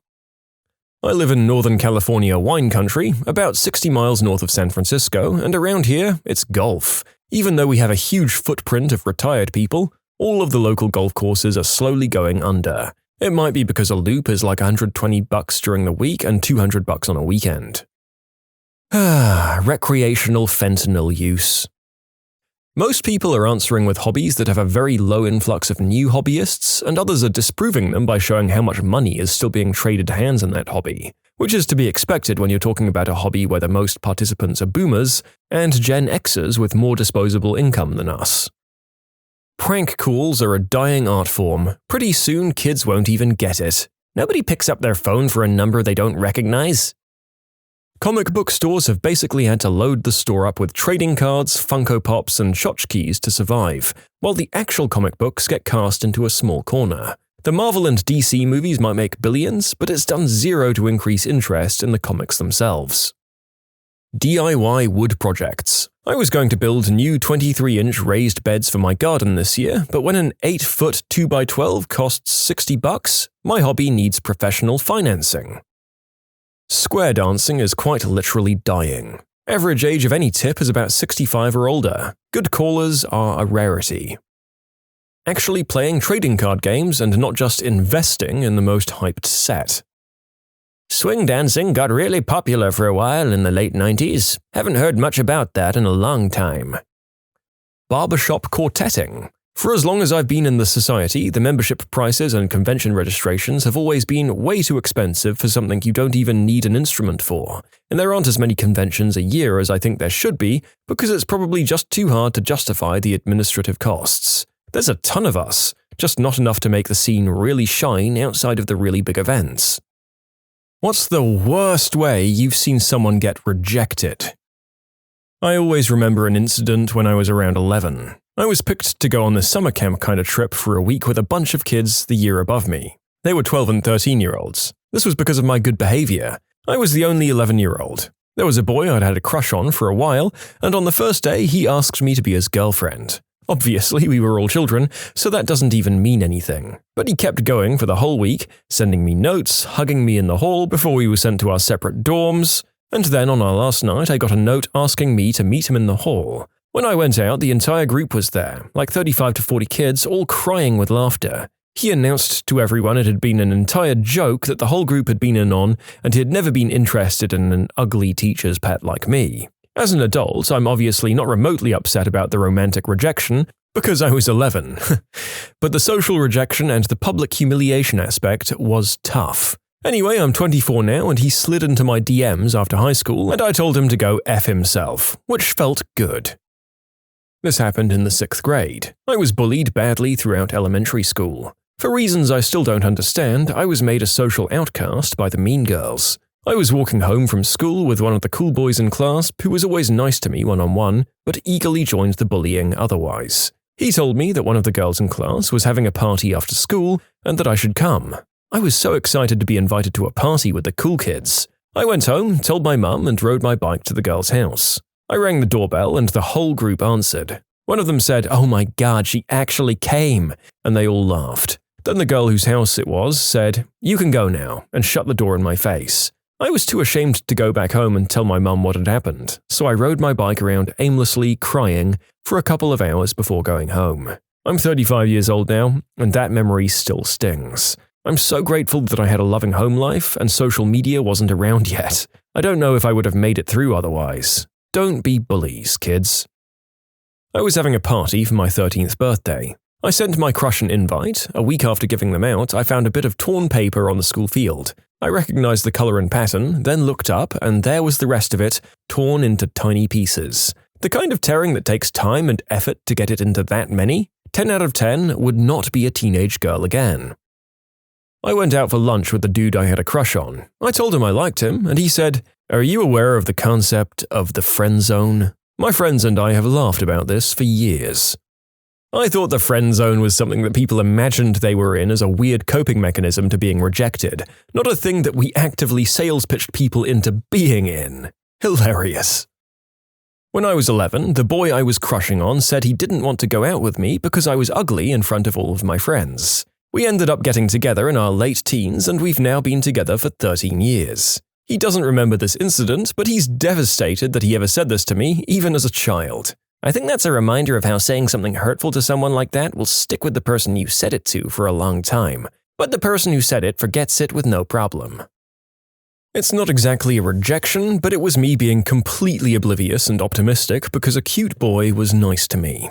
I met a guy at a club meeting in college who I thought was pretty cute. He invited me to hang out a couple of times to do homework or grab breakfast together in the dining hall and seemed into me. Compliments and lots of eye contact, and he listened to me when I talked, but never made a physical move. But we were both 18-year-old virgins meeting in public places, so it wasn't unreasonable to assume he was just shy, because I certainly was.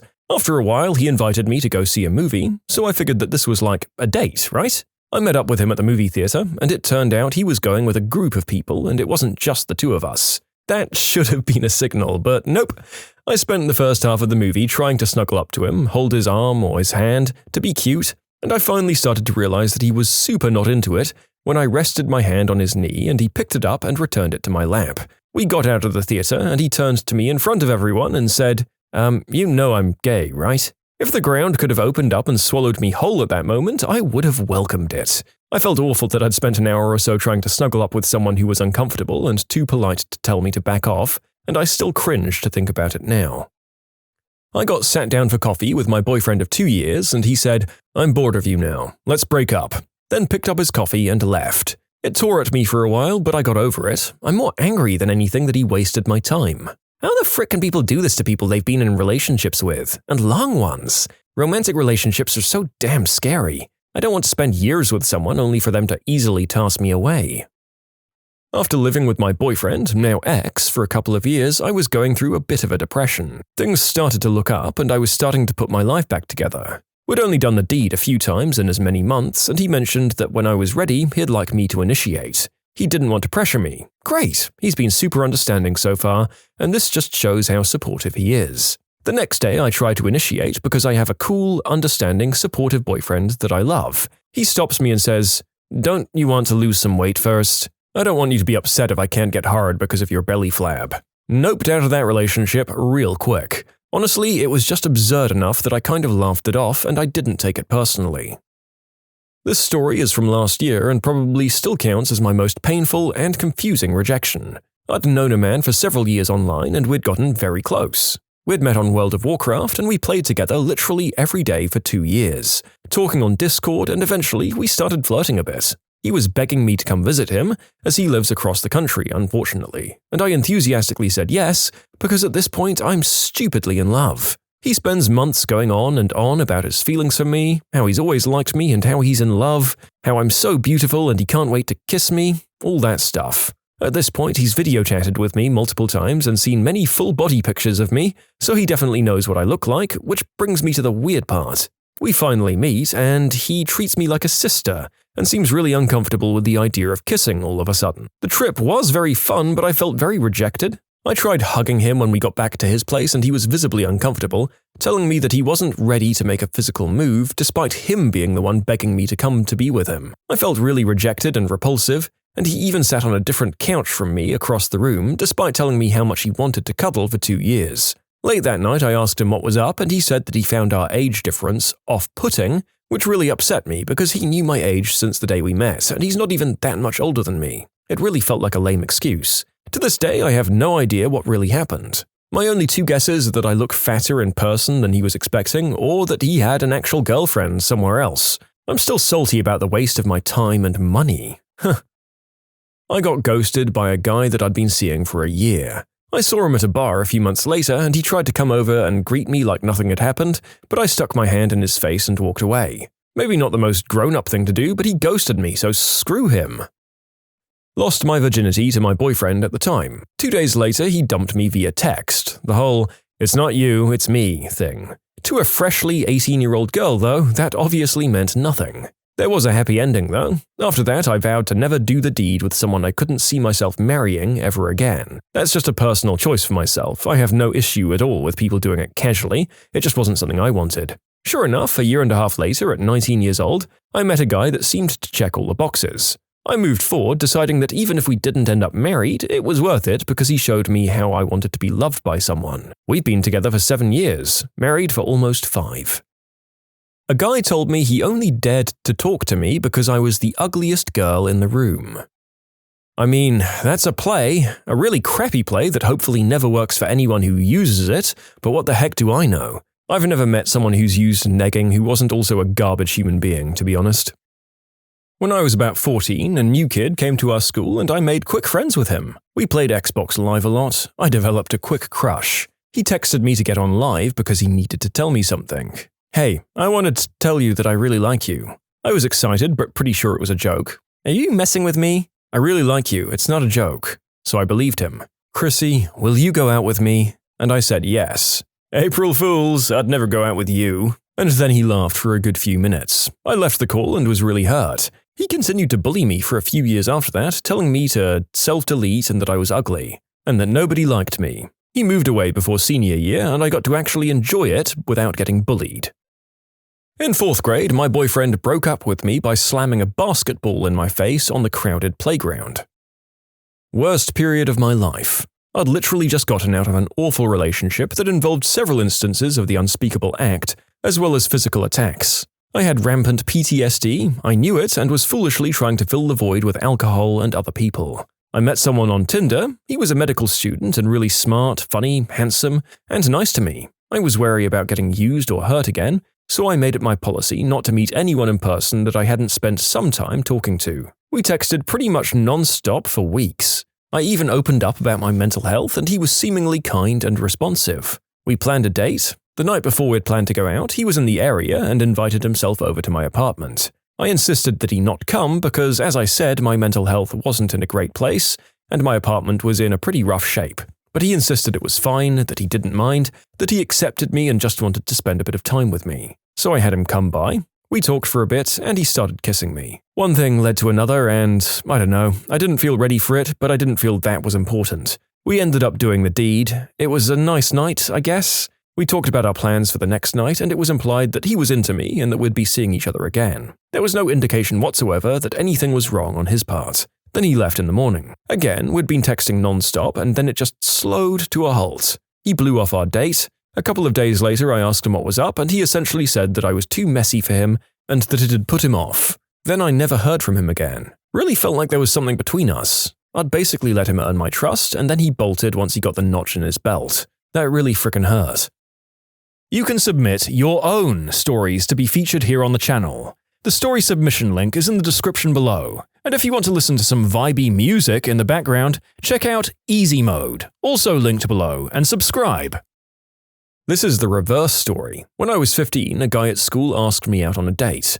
I assumed he was making fun of me, so I didn't say anything and just walked away. I was pretty proud of my response at that time, considering I usually said something awkward or made things worse when people made fun of me. It didn't occur to me until years later that he might have been serious. I was talking to a guy for a while and finally felt comfortable enough to send him a more risque photo. I didn't send out any fully undressed photos or anything, but I liked this guy, so I gave him something. I sent the photo and he replied back with, got anything better to impress me? His reasoning when I pressed him was, well, you're just so hot. I just wanted you to send more pictures. Nope, I stopped talking to him shortly after. After 22 years of marriage, he said he didn't want to be married anymore. What that translated to was, I am effing your friend. When I was like 11, I used to go to these social dance things with my friends. It wasn't really my deal, I've always been introverted, so they insisted I go. I remember my friends pushing me to ask this guy to dance, I didn't want to, and then he came and asked me, so I said okay. After that night, my friends said it was on a dare, and the dude and his friends came over throughout the night to tell me that I was ugly. So yeah, not really a rejection, but probably one of the worst things that's happened to me regarding the opposite gender. There was a really cute redhead cop or sheriff who used to come into the same gym as me and just walk on the treadmill for 3 to 5 miles every single day. I'd talked to her a few times and she seemed friendly enough, smart too, so I kept talking to her. No real intentions of asking her out, but I did enjoy our banter. Then came this fateful Monday evening. As I was wrapping up my workout and she's walking her 500 miles, just to walk 500 miles, I stopped in for a quick chat. It starts off innocently enough, but pretty quickly she starts spewing some nonsense about leagues and the audacity of certain guys to approach her, and if I'm, referring to me, the best she can do, she's just going to give up on dating altogether. I walked away without saying a word, but she followed me out with some final advice of, I guess you shouldn't talk to me on a Monday, huh? I followed that sage advice, which works so well I've extended it to the rest of the week. Haha, my god. Well, there's not liking unsolicited approaches from strangers, and then there's insulting them when they come up and telling them that they're hideously ugly. I'd say that's going a bit far in the majority of cases. One ex told me he was done now and just wanted to see what it was like dating a black woman. My last ex was a weird roller coaster. He was heavily Christian, outspoken, and pretty haughty about it too, and it came out that he had told me that he has an addiction for all things in the bedroom. Then he said he was getting therapy for it. Then he said he'd been on special interest sites, sending messages and pictures to girls in other states for the duration of our time together. 3 years. After all that, no. Just no. Then almost a year later, homie is seen at a local special bedroom interest event. So I guess therapy's going great. On my books for the oddest breakup I've had, and I'm nearing 30. I think it was freshman year in high school. I just spent the summer in Switzerland where I'd had the most amazing summer romance with this gorgeous Swiss boy named Bastian. This was the boost I needed to think I might finally be popular and get attention from cute boys at home.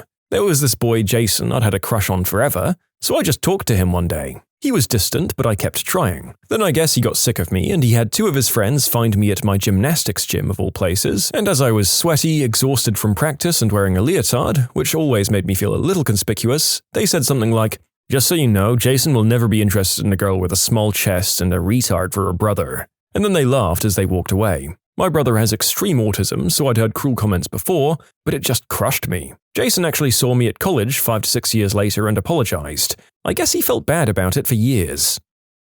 Oh, this one that happened at 11 years old, definitely. I was asked out on camp by a boy I liked, and I was nervous to hold his hand. He broke up with me literally 20 minutes later because I was nervous. You're not the kind of girl I want to date. Being around you is emotionally exhausting. You radiate negative energy. I was 23, and to be fair, I was really depressed at the time, but geez, my dude.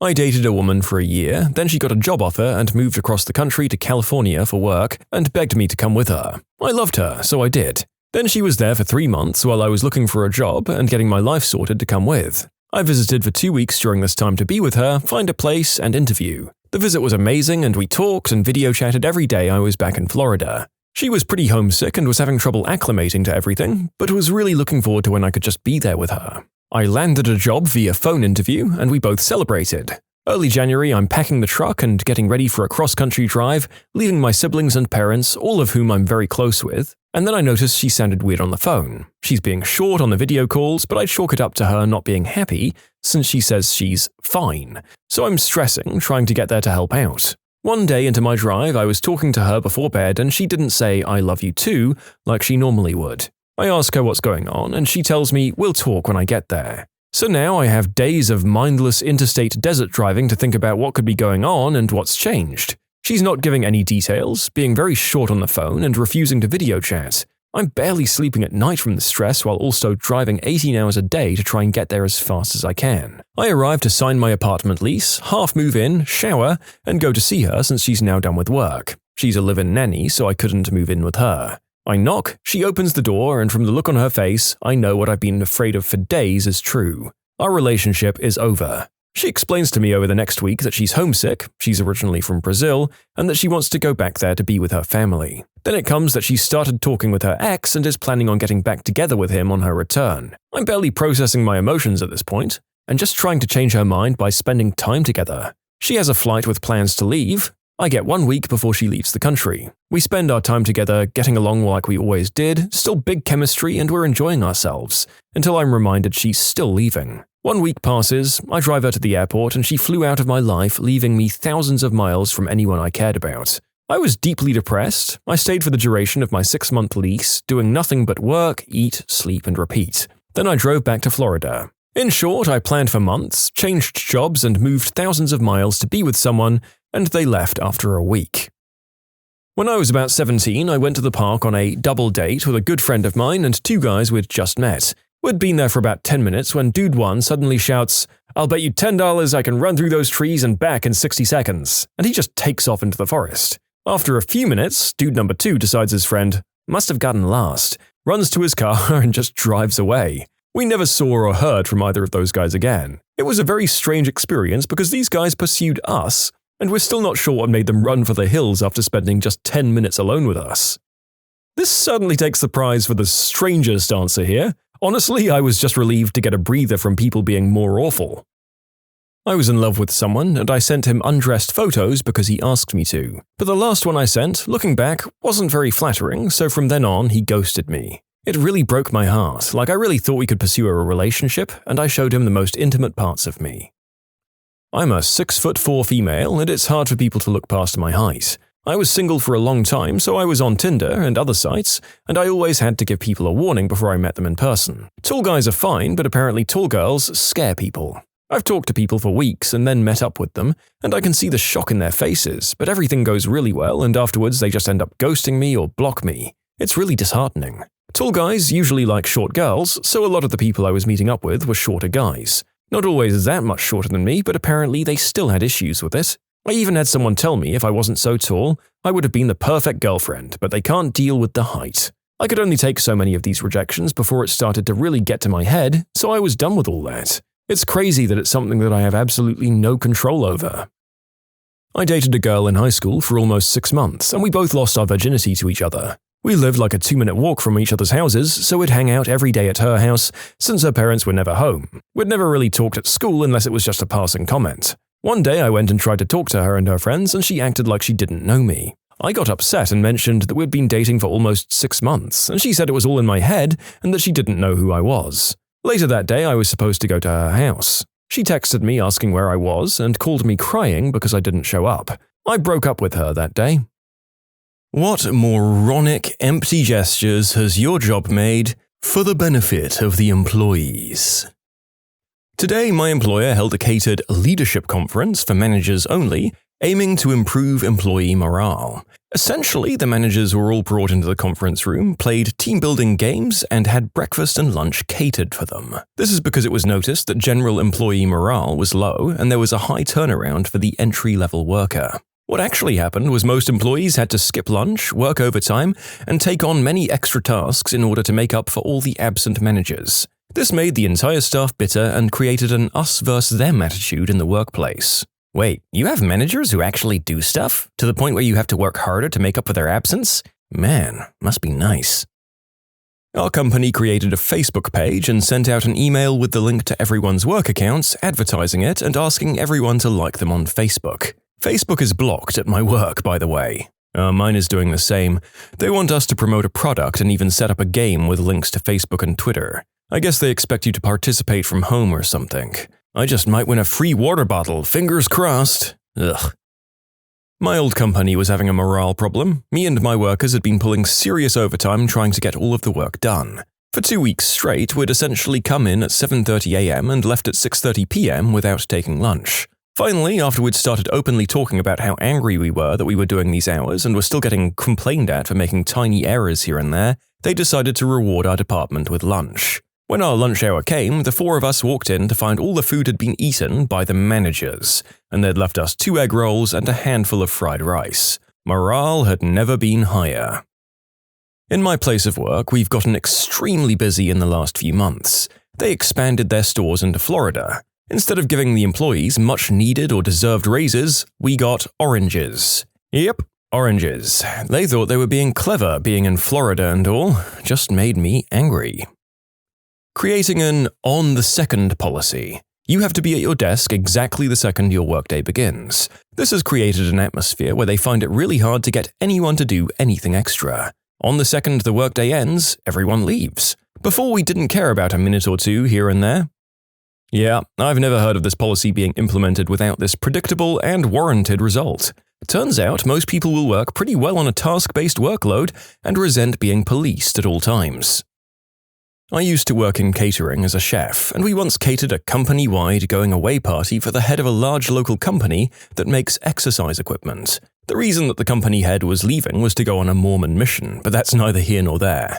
The executives ate on a dais at the head of a large conference room, elevated a few feet above the ground. They ate smoked beef tenderloin with a Calvados demi-glace, haricots, roast new potatoes, Caesar salad, and all manner of breads and rolls, with handmade chocolate mousse in a champagne glass for dessert. The employees, on the other hand, were left to mill about on the conference room floor and enjoy their fully catered meal of donuts. Yep, they got to eat crappy store-bought donuts and watch their bosses and managers enjoy a multi-course, fully catered meal in full view of the masses of peons. That was close to 10 years ago, and it still leaves a bad taste in my mouth. My company has an annual trip for people voted as MVP from each office location, plus executives and salespeople who make quota. The trips are usually very fancy, all expenses paid affairs with tons of swag. Cut to the height of the Great Recession. We have our quarterly town hall meeting. The CEO stands there in front of a screen, showcasing photos from this trip. I'm talking about pictures of people receiving fancy watches and going on helicopter rides. Whilst these photos are showing, he gives a speech about tightening our belts, no raises that year, and all salaried employees having to take 2 weeks off without pay. This is with pictures of him and all the other execs in the background, drinking champagne on a helicopter behind him. People were angry to say the least. Our company decided to give out a weekly prize to randomly selected employees as a way to boost morale. The winner's name, title, and prize was emailed to everyone in the company. Some of these prizes were things like iPads and TVs, so at first, this seemed cool. Then we started realizing that the people who won the big prizes were all VPs and above. Lower-level employees won things like a tote bag full of promotional materials. Now, whenever a regular person wins, he or she gets a flood of congratulatory emails from bemused coworkers. Congrats on winning that plastic cup, John. You must be so proud. In order to improve morale, my previous employer set up a suggestion box. When people anonymously submitted their gripes, management got frustrated and said we had to put our names on our suggestions. What's the point of a suggestion box if it's not anonymous? If I'm going to put my name on it, I'll just email you directly. I don't suppose it was for the benefits of the employees, but I worked at a stationery store that sold DVDs, CDs, and the like, W.H. Smith. They had a management meeting about security and shoplifting. So, already short-staffed, the supervisors, managers, and security guards spent 2 hours upstairs nattering. Worst day for shoplifting the store had ever had. Hilarious. I was knocked back from an internship at a world-leading insurance company last year because when you showed up, you looked a bit like an IT guy. Considering I was applying for an IT internship and my technical background is IT, I have no idea what this human resources goon was expecting. HR is terrible. When I was hiring here, my interviewer basically gave me tips to lie to HR to make it easier for myself. This was my bonehead move. I was new to managing in the taxi world and thought, hey, let's throw a barbecue and get to know everyone. Turns out a lot of Muslims are taxi drivers and that Ramadan is kind of a big deal. Well, now I throw what I call a halal BQ a few days before Ramadan starts. It's pretty nice. When I worked at McDonald's, there was a month where they put a digital scale by the shake machine. We had to zero out the weight of a cone each time and make sure that every customer was getting exactly 5 ounces of ice cream. A cone with too much got thrown out. It's hard to appreciate the difficulty of making a cone, let alone a perfect one. This just ended up being a massive waste of time and money. Congratulations, you've won a dinner with your boss. Ugh. I actually wouldn't mind that, depending on the boss. If you've got a good boss, it would be a good opportunity to voice some concerns. If you've got a bad boss, it's a good chance to become buddies, since lousy bosses always seem to favor their friends over others. I work in the back room of a large retail store. We're understaffed with hours cut and the only section of the store to run independently after 3:30. We have one supervisor. Yet we have the highest rank in the nation in terms of speed and accuracy. We still get called lazy by the higher-ups. Our grocery and pharmacy outlet was involved in a company-wide push to boost profits over the holiday season. If we came out on top with the greatest percentage increase over all other outlets, then we'd receive a handsome Christmas bonus. We came out on top, but the only ones to reap rewards were upper management. Among the 30-plus employees, we would have stood to make nearly $1,000 apiece for our hard work during the holidays. Instead, management split it amongst the top 3, giving them a little under $10K each. Those who complained were fired and given crap excuses why. I don't work for that crap company anymore, nor do I ever have to see the greedy management that kept me and my family from my rightful Christmas bonus. Screw them. We think it's in your best interest to not know how much the company pays of your insurance premium. Turned out it was 0%. A motivational speech was given to some of our assembly guys, and 2 of their managers were trying to get them to see the importance of working hard as a team. Here's what they had to say. Just think about slave ships. If everyone didn't keep rowing through the storm, the boat would capsize and they'd all drown. I mean, as moronic as these guys are, I appreciate how forthright they are with their view of the employees. Now you know that you can treat the job with the same enthusiasm as someone being neither paid nor treated well. My wife is always flabbergasted at the crap my company wastes money on. The lamest was wooden back scratchers with the company logo on them that they handed out to everyone. I used to work at a movie theater as a supervisor and later a projectionist. While we were making the transition to digital projectors, we were informed that we'd be keeping 1 or 2 of the old film projectors in case one of the movies we were showing wasn't available in a digital format. They told us they were going to keep us on, but gave us extra duties to justify the 80% reduction in workload. It seemed fair. Fast forward a few weeks and we got the heads up that they wanted us to train a couple of managers on how to thread up a film projector and start it. They then had a giant appreciation party for us at a local go-kart track, where at the end they told us that the managers were all going to be handling the projection equipment from then on. They then offered us jobs as part-time regular employees, starting at minimum wage, with an adjustment based on other merit raises we'd been given. I would have gone from 40 hours a week at $13 an hour to 25 hours a week at $8.75. On the last go-kart race, I ran the general manager into a wall at 30 miles per hour. At my firm, we used to have the CEO that felt really entitled and was just a huge jerk. The company HQ was in a 3-story building with 2 stairways, one on each end of the building. His office was next to the stairway entrance on one end of the building. For some reason, he believed this was an executive staircase and only he was allowed to use it. Whenever he found another employee in it, he'd yell at them and threaten to write them up. So, all employees had to use the other stairway regardless of where their office was in the building. It was such a huge inconvenience. Well, we all had the last laugh. He went on this great vacation to Europe, and little did he know that while he was gone, the board of directors had fired him. His company vehicle was removed from his property, his access to company networks was revoked, his keycards were deactivated, and his office was packed up and placed outside the building the morning he arrived. He was truly blindsided. He came in claiming his car was stolen only to see it parked in front ready for the next CEO. Karma.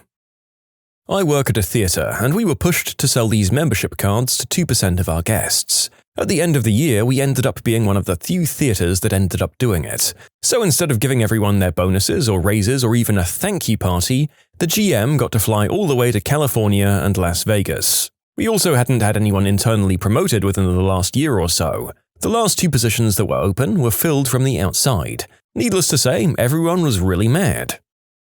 You can submit your own stories to be featured here on the channel. The story submission link is in the description below. And if you want to listen to some vibey music in the background, check out easymode, also linked below, and subscribe. Our VP's speech at the annual employee meeting. Now, we're all about work-life balance here, but we have to work harder and longer. Mental fricking pygmy. You know, it seems like most of these companies' plans was to unite them around a common enemy, the managers. Every year, my hotel holds a staff party at which door prizes are given away. Our main competitor had theirs the week before, and staff with friends and spouses at that hotel reported back to us about the party's door prizes. iPhones, iPads, mini fridges filled with beer or groceries, the grand prize being a week for 4 at any hotel in their chain, including airfare and meals. Then our party came and my company's crapulence was revealed. All the door prizes were free 3 nights at specific hotels in our chain, no airfare, nothing else. Crappy hotels in non-destination cities and towns. 3 free nights in a hotel you had no desire to see in a city you had zero reason to visit, and the prize winner had to cover their own airfare into the bargain. Staff morale plunged to an all-time low when 1 month later the managers all had their weekend advance on a 4-day weekend at a nearby 5-star resort, all expenses covered including golf and sailing. When Circuit City was still around, I was a warehouse manager. The company was struggling from spending too much on planograms and such. So, what did they do? They spent tens of millions developing a new POS system called our POS, which we lovingly called our piece of excrement. I actually worked in the test store that was the first to get it in the nation. We had the dev team in for months working out kinks that we'd find and whatnot, and I discovered a pretty major flaw. The system would just randomly lose items in inventory, like $4,000 TVs on a daily basis. I told them about this all the time and they said they'd reevaluate or something. They didn't believe me and it had to be human error. So, when the next distribution truck came in, we took complete inventory before accepting the shipment into our POS. And wouldn't you know it, we were immediately missing 25 grand in merch. So, what did they do? They never fixed it, pushed it out to stores, and subsequently went bankrupt. And the old system wasn't even bad. Sure, it was dated, but once you knew the way around, it was gold. My workplace has yearly mandatory barbecues. They call them meetings. The meeting lasts for about 20 minutes and the rest is barbecue and pool and stuff. Sounds awesome, but it is mandatory that you show up and it is mandatory that you bring some food. You will be written up and or fired if you don't. So they scheduled this year's barbecue meetup in the middle of the day on a day I already never work because I go to school. I kept telling them I couldn't miss a day. I'm in a really competitive program. As in 200 people trying to get into an 18-slot program, so I absolutely can't mess up. My bosses said if I didn't show up, I'd get fired. So, I didn't show up. I actually forgot. I was just going to show up late originally. Then no one said anything and no Fs were given. I saw the photos on Facebook and it just seemed really lame. All the stupid cliques were there, same old bullcrap, just outside of work, not getting paid for it. And I'm sure that at each barbecue they ask, "Why is nobody having fun? I specifically requested it." I don't get it. Surely these managers have their own social lives that they have to sacrifice in order to hold these things? How are they not as annoyed about them as you are? I'm not even joking. I was deployed in middle-of-nowhere Afghanistan in 2002, and my jerk colonel tripped over a rock walking from the command tent to the latrine at night. 30 minutes later, me and the other lowest-ranking airmen were outside picking up rocks with flashlights near the perimeter of the base in the middle of the damn night. I never thought I might die for a more stupid reason than I did that night. All raises were cut for the last 3 years and replaced with gifts. Flowers year 1, lunchbox year 2, and an umbrella year 3. All were of cheap quality and clearly designed for women. I'm a male nurse, or a nurse. Yay! I just left my gifts at work. At my office, we hired a mediator to come in and address some of the workplace concerns. Our communication and interaction with one particular employee was lacking. This employee had a competitive nature that borders on overbearing and uncomfortable. The mediator broke us all into pairs of 2 and asked us to arm wrestle with each other, and the winner of each match would receive a chocolate. Each group was given a bag of chocolates. Well, everyone split up and performed the task. Everyone just communicated that neither participant cared about winning and just wanted the chocolate, so everyone just split the bags. Except for the one employee we had issues with. She dominated her opponent and got every last piece of chocolate. The mediator was befuddled, gave a little speech, and left. We learned nothing. In short, mediator had our office do team-building exercises, realized we were beyond help, and left. My company really wanted to get the employees involved and excited about the new direction of the company, in terms of rebranding and new marketing strategies. So they spent a lot of time trying to get people excited by the future and where we were going, and of course none of us in my office appreciated it given that they'd announced a week earlier that our office would be closed and all our work would be moved out of the country. Most people here felt like we were constantly being told how great things would be once we were gone. Insult to injury, the aggressive new marketing used the product we developed as the flagship product.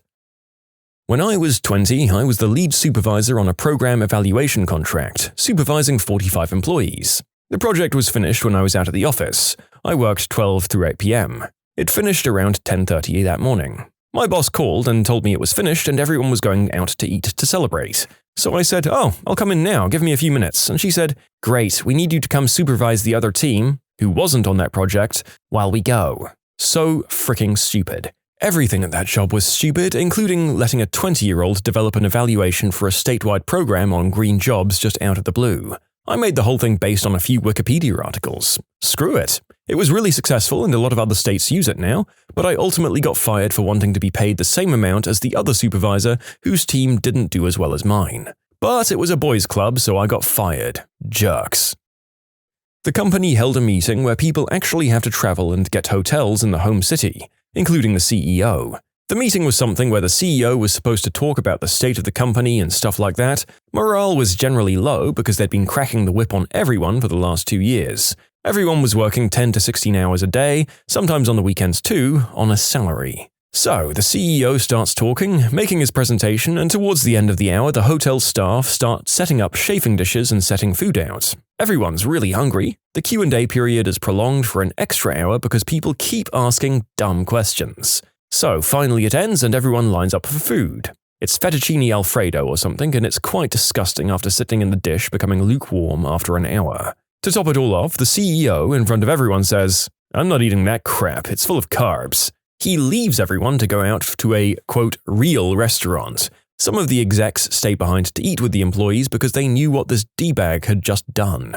He also did something similar during the company Christmas party several months earlier. He traveled from his home state to the state where most of the employees were, showed up for about an hour, then asked one of the young salespeople, "Where are the good clubs to go for getting decent drinks and a decent dinner?" He then took off the rest of the night, leaving us to eat the dinner served at the party. I quit quite a while ago, and he was replaced about a year later. Unfortunately, I've worked under CEOs that were much, much worse. My manufacturing company has an on-site company picnic every year with big giveaways for all employees, but you have to be physically present to win. So, night shift and anybody stuck in the factory working can't win. Just the folks whose job is unimportant enough to stop working for 5 hours and play sack races with upper management. Even when I can go, I refuse to. I make sure to wave when I drive by the picnic area when I'm driving out to a quick McDonald's lunch. It infuriates me. Thomson Reuters axed our Christmas bonuses so that we could have 4 52-inch TV screens that displayed Sky News, company stock results, company predictions, and security systems. Back when smartphones weren't super popular, my manager texted me some crap like, "Wow, any large pizza for just $10? Tell your friends to order now," blah blah, etc., corporate monster crap. Then they instructed me to pass it on to my contracts. I proceeded to use the good old fill the 10 recipient slots with the same contact and sent it right back to her, and then resent about 15 times, causing her phone to be unable to do anything but receive my messages, one at a time, 150 times. She didn't send me bullcrap marketing texts to forward after that. I wonder if that still works on modern phones. Just pasting someone into the contact slot of the SMS feature of our phones that most of us barely use anymore? It was so fun getting your schoolmates into trouble doing this. The cookie incident. I was working as an IT technician for a big corporation. After September 11th, people were stressed out and our manager thinks we need a morale boost. He created some random appreciation tokens, which were nothing but tickets for theater plays that were cancelled a week earlier, discounts for car rentals and hotel stays. Basically just unused corporate coupons that were laying around in his office. I was bitter about not being nominated or any of my team, even if our performance numbers were better than many of the winners. We knew all of the winners were brown-nosed morons. But this time, the universe did justice. 2 days later, a regular user baked a big batch of cookies and sent them to my team. When I thanked her and asked her the reason for her kindness, she just said, "This is for all the times you guys helped me." That was way better than any random coupon. Basically these, among other things, we have bake sales even though we're all techs and there's about 3 people in the entire office who like baking. We have sports events despite the fact that very few people actually play sports. Oh, and the flash mob, so poorly executed, was intended to end up as a YouTube viral video thing. It was laughably bad. The saying, "could not organize a bender in a brewery," comes to mind. And of course, this final one, which I must stress, was not a joke. My team, for having the best performance worldwide, was given, and I crap you not, chocolate medals. I don't know if it's a US thing, but in the UK that's basically an insult. For context, sales guys got laptops and TVs right before we got our medals. What changed the view of a bigoted person to an anti-racist? Grew up with an ignorant stepdad, and although I never actually felt hate towards anyone, I'd laugh at and repeat his jokes. Until I was kicked out at 18, the only non-white people I'd ever met were a Mexican family, who were my adopted neighborhood family, and a black guy I was friends with from school. They also made the same jokes about their race and laughed along depending on the crowd. It wasn't until I got older that I realized they were all probably doing that to fit in and could have been living somewhat in fear. After being kicked out, I moved around a few times before finding a job working with developmentally disabled adults. I was hired as the white guy, the company and all the workers were all born in Africa, and moved to the US. It was a culture shock at first, but they immediately became family. They taught me how to cook, how to treat others, and their culture. They even made sure to teach me how they were treated in public by citizens and police. Since then, I haven't made or laughed at a single joke about race. I've made sure to look at everyone the same way no matter what, and I've made sure to try and help others understand how their actions may not intentionally be evil, but they can still be hurtful. I've met so many beautiful people that I wouldn't have had the chance to talk to if I'd followed that influence growing up. If anyone has any thoughts based on the color of someone else's skin and is reading this, please sit down and have a meal with someone. You'll be surprised how much you have in common while also having such different lives. I live in a pretty prejudiced country. Natives here think that we're not that racist, but sometimes it's just, wow. My family also didn't help. Comments about Black, Latino, and Romani people were constantly made, and I also got some of that racism inside of me when growing up. My depression made me change in some ways, and I guess that's one good way it changed me. I was in bed at 4 a.m. and couldn't sleep, so my brain thought it was a nice hour to think about these things for some reason, and I started asking myself, why? Why do I consider myself better than a black person or a Latino person or a Romani person? Why am I better than any of them? Why are they less than me? And also, what? What makes me good by default? And what makes them bad? What do I get from all of this? What do we get from all of this? I guess the answers were simple. Also, with therapy, I learned that making yourself feel better by making others feel worse isn't a good antidepressant, and that it is indeed a crappy move. Yeah, couldn't really have said it better myself. The people who do and say these things generally don't feel great about themselves to begin with, and most of them are really barking up the wrong tree with the way they try to make themselves feel better. Not me, but my best friend's parents. They told her not to touch me because she'd get my, quote, skin disease. I'm a brownie, and at the time we met, I was 12. They didn't want us to be friends, but I'd always be kind and polite to them, knowing full well how they felt about my skin color. One year, my friend, at this point best friend, was having a sleepover party, and her parents said I could come, but I couldn't sleep over. My friend then cancelled her party, and her parents must have felt like complete crap because they started to talk to me more and more after that. We've been best friends for almost 30 years now. Her parents came to my wedding, and they send me a Christmas card every year. They call me and ask me how I'm doing, and they invite me to their get-togethers. I'm glad they came around, and I'm proud of them. My dad would make disparaging remarks about black people, Mexicans, Chinese people, basically everyone else when I was a kid. I remember repeating these same sentiments, and nobody ever corrected me. In first grade, we were all assigned pen pals from a school in another city, and mine was a black girl named Chardonnay. I thought she had a weird name, and I was disappointed when I found out she wasn't white. Very soon after that, we learned some very basic info about the civil rights movement during Black History Month. Martin Luther King Jr., Rosa Parks, separate water fountains, segregated schools, stuff like that. After that, I felt really bad about being racist and wanting a different pen pal, and really ashamed of my dad and grandparents for thinking that way. And I was so mad that they'd taught me to think their way. After that, I was really happy to have the opportunity to write to my pen pal and get to know her better. I'm so thankful that my school started teaching us about racism early on. It's scary to think about how it could have ended up if those sentiments had gone unchecked. My grandma grew up in Virginia in the 1900s. Being racist is just the default setting. Nana loved her family more than anything, though. So at one point in the late 1980s, she met her first not 100% white grandkid and discovered she still loved him. She made astounding late-life progress accepting that darker skin-toned people were not only people, but family, friends, and welcome in her house.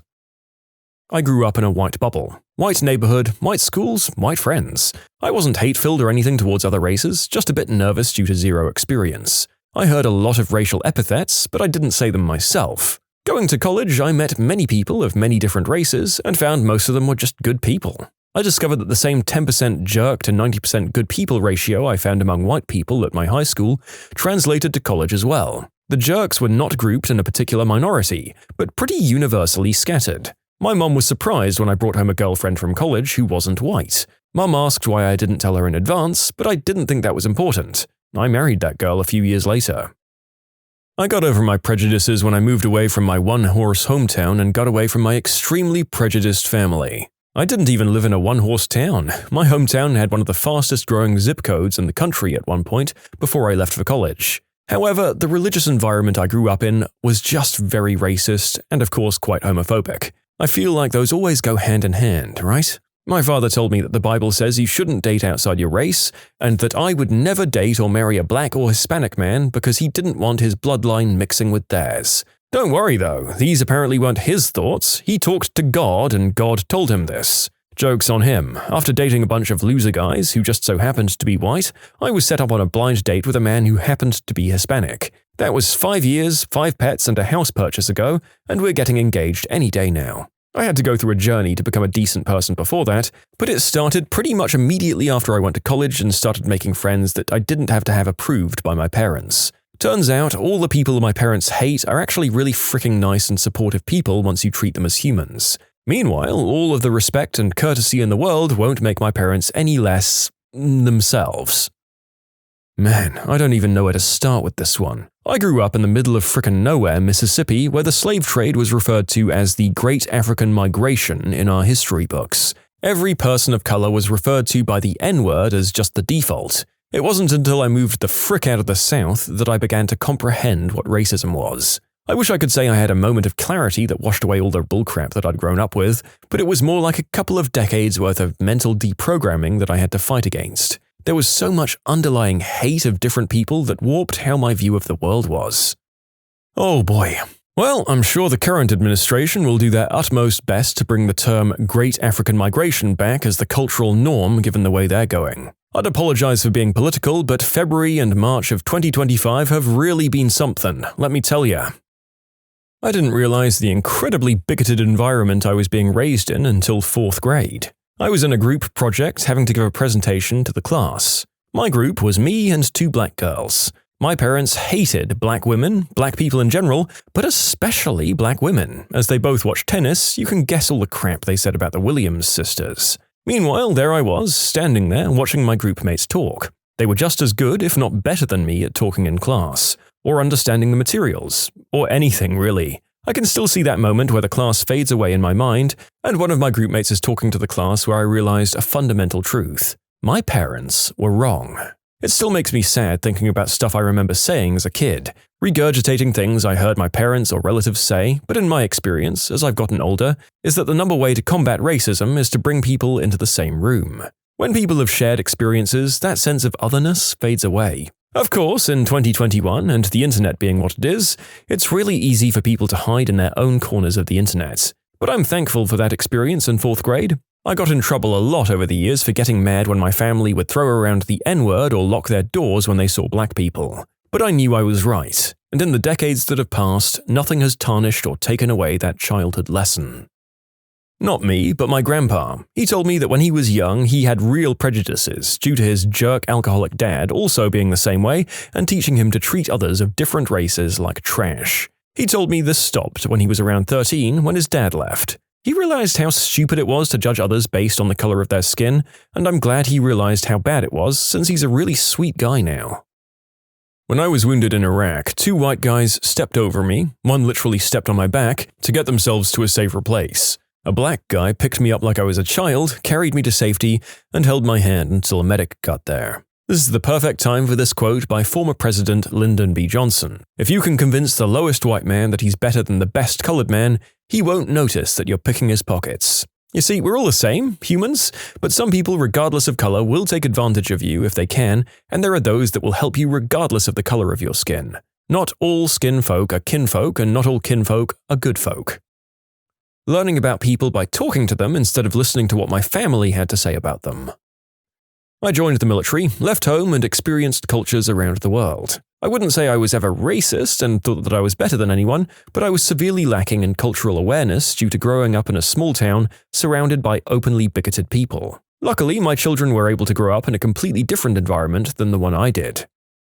You can submit your own stories to be featured here on the channel. The story submission link is in the description below. And if you want to listen to some vibey music in the background, check out easymode, also linked below, and subscribe. My dad was a bigot. I was raised in a toxic environment and I guess some of his ideologies rubbed off on me. He was also violent when alcohol was involved, which was a lot of the time. Police would often arrest him just to get him in a cell for the night for being disorderly. On one occasion, the police turned up. One of them came into my room and sat with me as they dealt with my dad. He asked how I was, who I could talk to. The cop was from a South Asian background. He was very kind to me and did his best in calming me down and giving me advice on dealing with this stuff. I was only about 15 at the time. As they were pulling my dad out, the same officer was attacked by my dad, who broke free from the other officer, breaking the officer's finger in the process, whilst also hurling verbal and racial slurs at him. It wasn't long after the London bombings, so you can imagine what was said. My dad was also an electrician in Russell Square at the time, close to one of the blasts. The officer didn't react, probably knowing I was watching the commotion from my room, or the fact that he was just a decent person. My dad was convicted of multiple offences against a police officer as well as a hate crime. The only silver lining was that as my dad was being sentenced, the prosecutor was a black man who casually read out the testimony of the arresting officer of what my dad said that night. The prosecutor could barely keep a straight face, watching my dad hold his head in shame, dressed in plastic overalls because he thought stuffing his clothes down the toilet of his jail cell and flooding the place would be funny. He got community service, probation, and was required to attend rehab. He relapsed a few years ago and can barely walk or talk because of multiple strokes from continued alcohol dependency. The people responsible for protecting me from my dad were people of color. That sure as hell changes your perspective on things, even if you have the slightest ignorance towards another race. In short, Dad was a violent bigot dressed in prison overalls, sentenced by educated black guy in a suit. Well, sounds like it couldn't have happened to a nicer guy. Don't be like the dad in this story, folks. From birth, I was raised, according to my parents' views, in a pretty backwards household. I'm from Virginia. I was ignorant, I used the N-word, anti-Semitic, homophobic, and racist language every day. My immediate family and extended family all shared the same ignorance. At family gatherings, if one of my oldest cousins let slip they were dating someone new, the first question would literally be, "Is he or she white?" Followed by laughter, but the question was serious. Then I started middle school, 6th grade. On the first day of class, I set down my backpack against the classroom wall, like every other student, while we found our desks, and had a small meet and greet with new classrooms. I made sure to only speak to the white kids whom I knew from elementary school. Our teacher then told us to take our seats. I'm 42 years old and I remember it like it was yesterday. I picked up my backpacks, found my desk, and before I could open my bag, the girl behind me told me she liked my earrings. Her mum wouldn't let her get her ears pierced until high school. Then I heard another voice from further behind me say, "Miss K, this isn't my backpack." The backpack sitting on the girl's desk was identical to the one sitting on my desk. We both opened our backpacks and realized we'd grabbed the wrong ones. Internally, I rolled my eyes in disgust. This girl was an N, but I was taught to never let it show. So we met each other quickly to exchange. Her smile was beautiful. She wore glasses the same shape as mine. She wore her hair in a ponytail, just like mine. In our back-to-school shopping, we picked the exact same backpack and we picked the exact same Nikes, pink and white.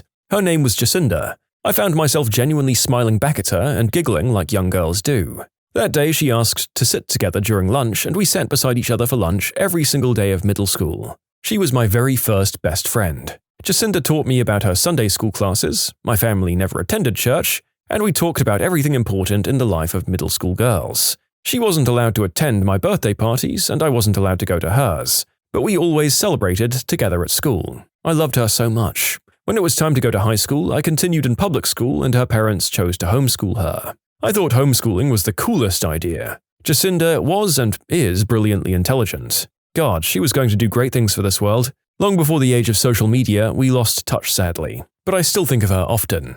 After meeting Jacinda, I never used another racist or derogatory word. Meeting Jacinda changed my life for the better. Real talk, some of these answers make me extremely uncomfortable. It's mainly white people realizing minorities, especially black people, are humans too. It is positive, but it just makes me realize there's a lot of racists out there who view minorities as subhuman because of their stupid upbringings and ignorant ways of thinking. Moving out of a predominantly white neighborhood and meeting people of different races and backgrounds, realizing they're just people like you trying to live their lives. That'll do it.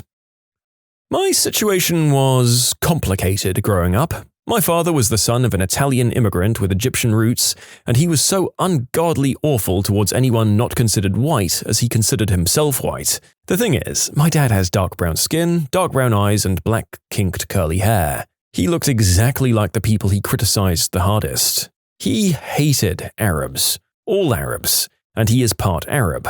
This was so confusing. He also hated gay people, Muslims, the commies, whoever they happened to be, and any type of alternative lifestyles. He hated black people the most, though. He told me if I ever brought home a black boyfriend, he'd disown me. He told me as a small child that if I misbehaved, I'd be sent to live with an N-word family in the ghetto. He was equally misogynistic and held on to a strong patriarchal mindset. I admit, as a kid, I repeated his words. All the other kids did too in my neighborhood, so I thought he was right. It wasn't until I was literally in my 30s that I realized the internalized racism I still held on to. All my partners and friends were white my entire life. I felt unsafe near a group of black men. It was only when I moved to Northern Europe that I realized I'm not considered white here, and I experienced racism myself, and whoo, let me tell you what an eye-opener that was. I began to dismantle my entire thought process, and honestly, I'm so repulsed by my father now I can't even speak to him without feeling disgusted. He's really old now and much more calm, and probably won't live more than 10 years. I haven't returned to my birth country to see him in almost 7 years because I'm so angry at him. Because of his bigotry, I missed out on friendships, relationships, and understanding cultures different from my own. I'm making up for lost time now, as the immigrant community that I live in is amazing and supportive, but I'll never get back that lost time, and I'll never know fully the extent of damage that my hateful words might have done to people who didn't deserve it.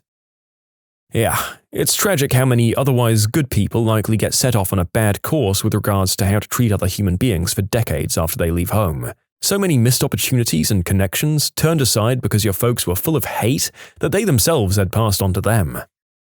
I know this isn't the exact question, but I was raised in a strict military Republican household. Although race wasn't the biggest issue there, they were extremely homophobic and believed women belonged in the home and in their place.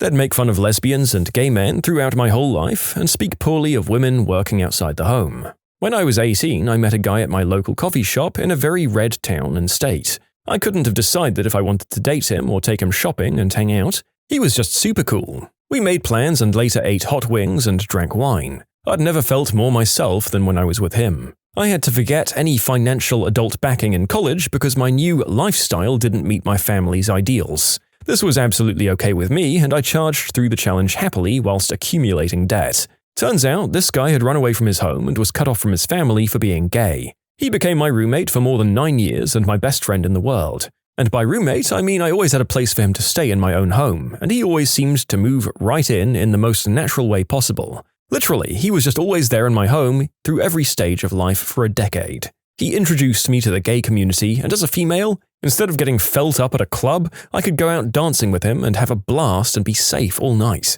He became my family and closest confidant over the years. My family didn't take kindly to this friendship, nor did they like that I became a business owner.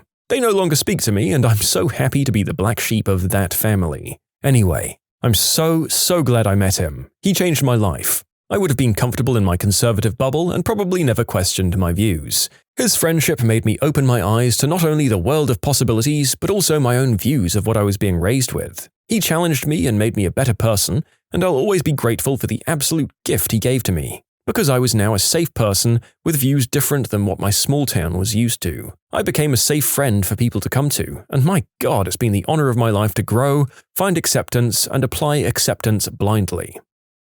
I don't have personal experience in this, but I wanted to bring up Daryl Davis in this thread. He was a black musician and writer that has gotten roughly 200 people to leave the Klan or other white organizations. He's worth reading about.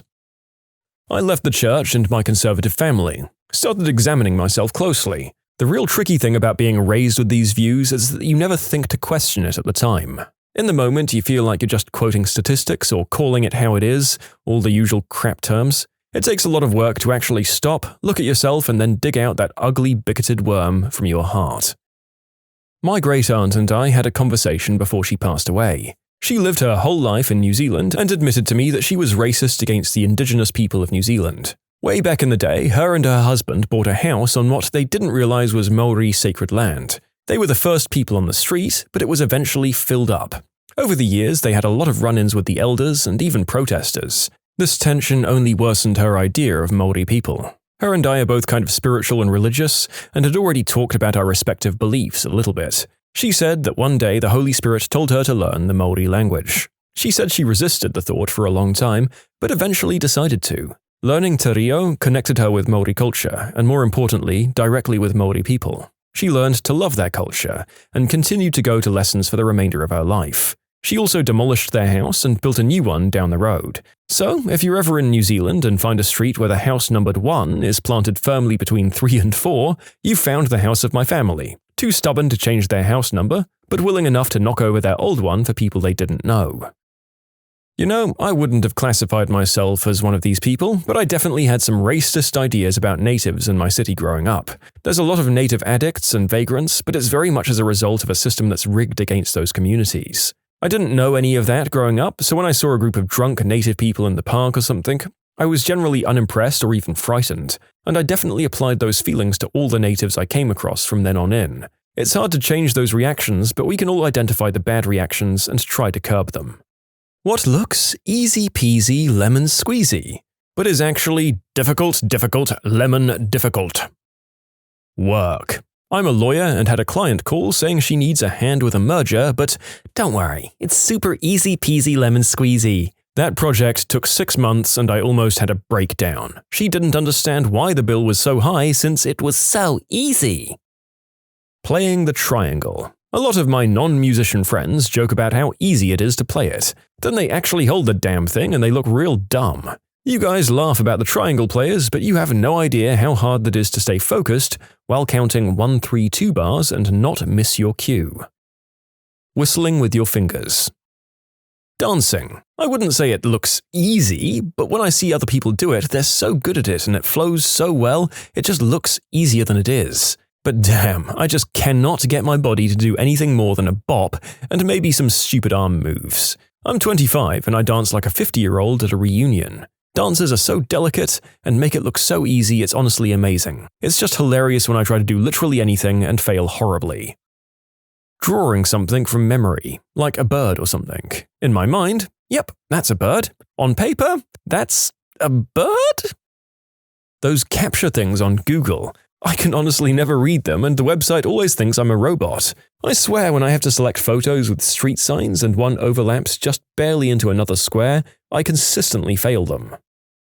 A basic physical exam at the doctor. Looks like a simple look at the throat, listen to the chest thing. Yep, they have a heart all right. When in actuality, doctors spend thousands of hours practicing it so that when you come in with a murmur or a funny-looking kid syndrome, they can recognize it immediately. And yes, there are entire class sections on how to respectfully ask your patients to turn their head and cough as you push on their downstairs. They're looking for hernias.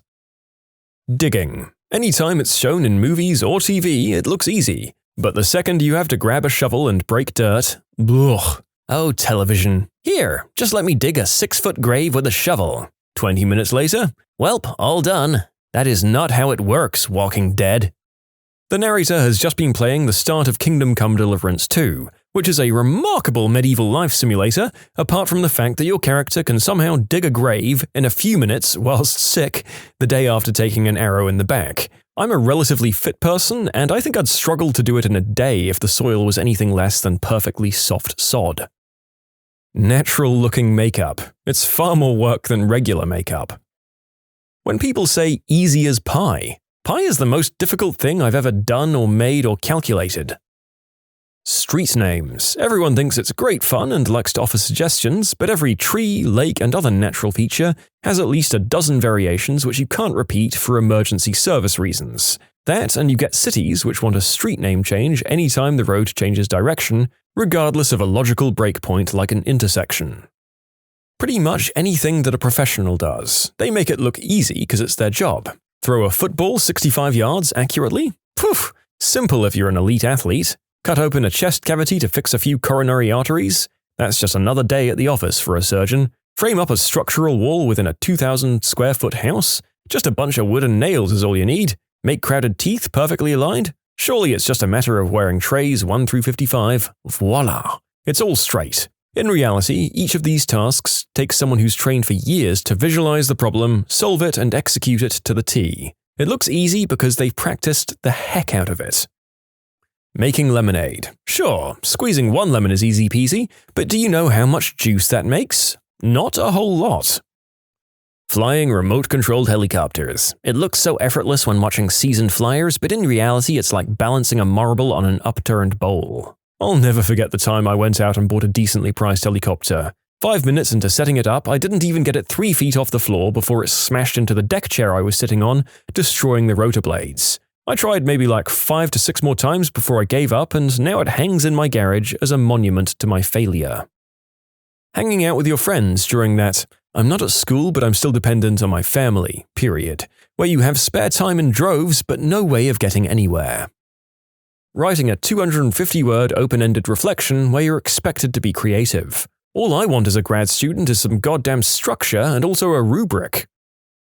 Actually doing things. In theory, it's simple, you just do the thing. In reality, I procrastinate until I hate myself. Self-discipline is the single hardest skill to master in this world that makes it so easy to just not. Maintaining friendships from high school and college after you graduate. People get so busy with work and starting their own families that friendships get put on the back burner. You stop talking to someone for a few months and then suddenly it hits you that you're no longer friends with that person. You should reach back out though. Everyone understands, and I've rekindled and kept in touch intermittently with so many amazing people. Yes, we're not the best at talking every day, but if crap went down, I could give them a call and vice versa, and when we do get together, it's a great time. I use a wheelchair, and people usually don't believe me when I say that getting around can be difficult. Because many of them think that pushing a wheelchair is easy. They literally tell me this. The thing is, when you use a wheelchair all day and it's basically your only means of transportation, it looks more natural. This becomes a problem when I point out accessibility problems.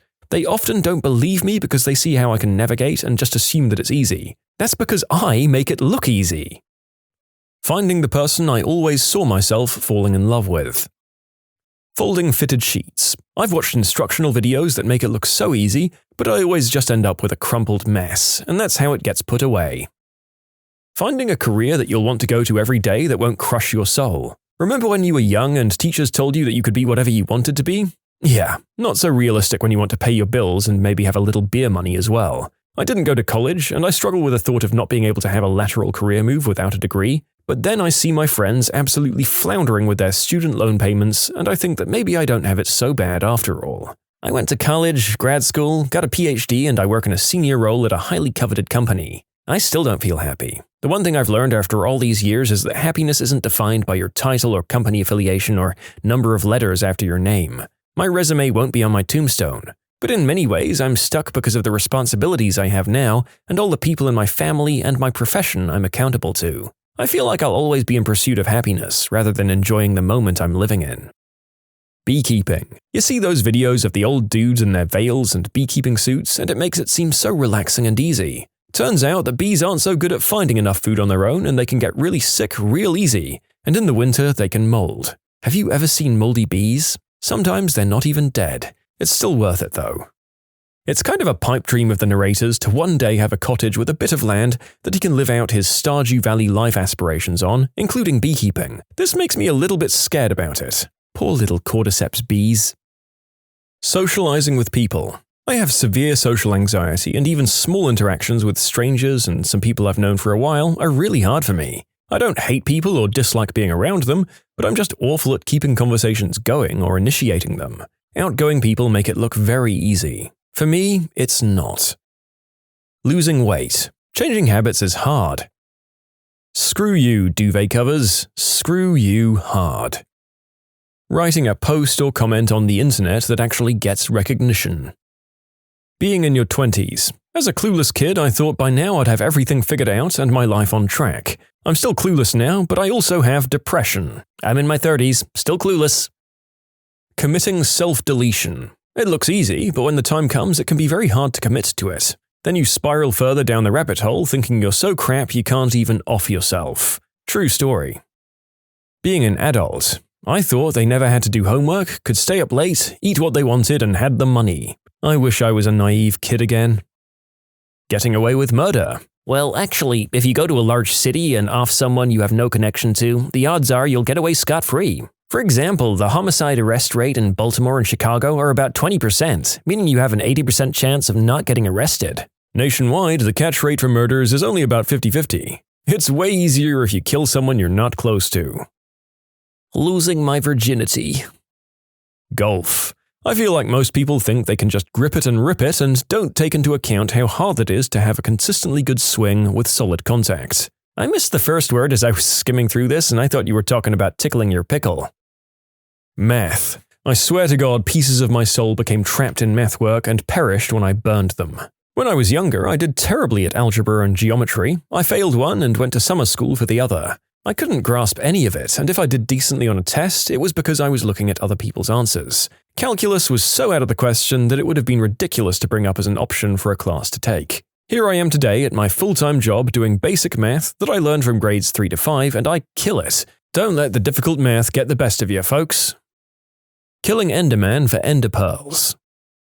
Playing an instrument. I've played most percussion instruments, trumpet, some baritone, and I was first chair tuba and sousaphone for 4 years, and difficulty varies based on instrument and physical attributes. I was going to say the same thing. I played drums on a long-term hiatus. Not sure I'll go back to playing though. People seem to either think that playing the drums is borderline impossible. Well, it's honestly not that difficult to play really simple stuff, although it is difficult to play the really simple stuff well. But even people who are halfway decent on the instrument will tell you it's incredibly difficult to get good, much less great. You can submit your own stories to be featured here on the channel. The story submission link is in the description below. And if you want to listen to some vibey music in the background, check out easymode, also linked below, and subscribe.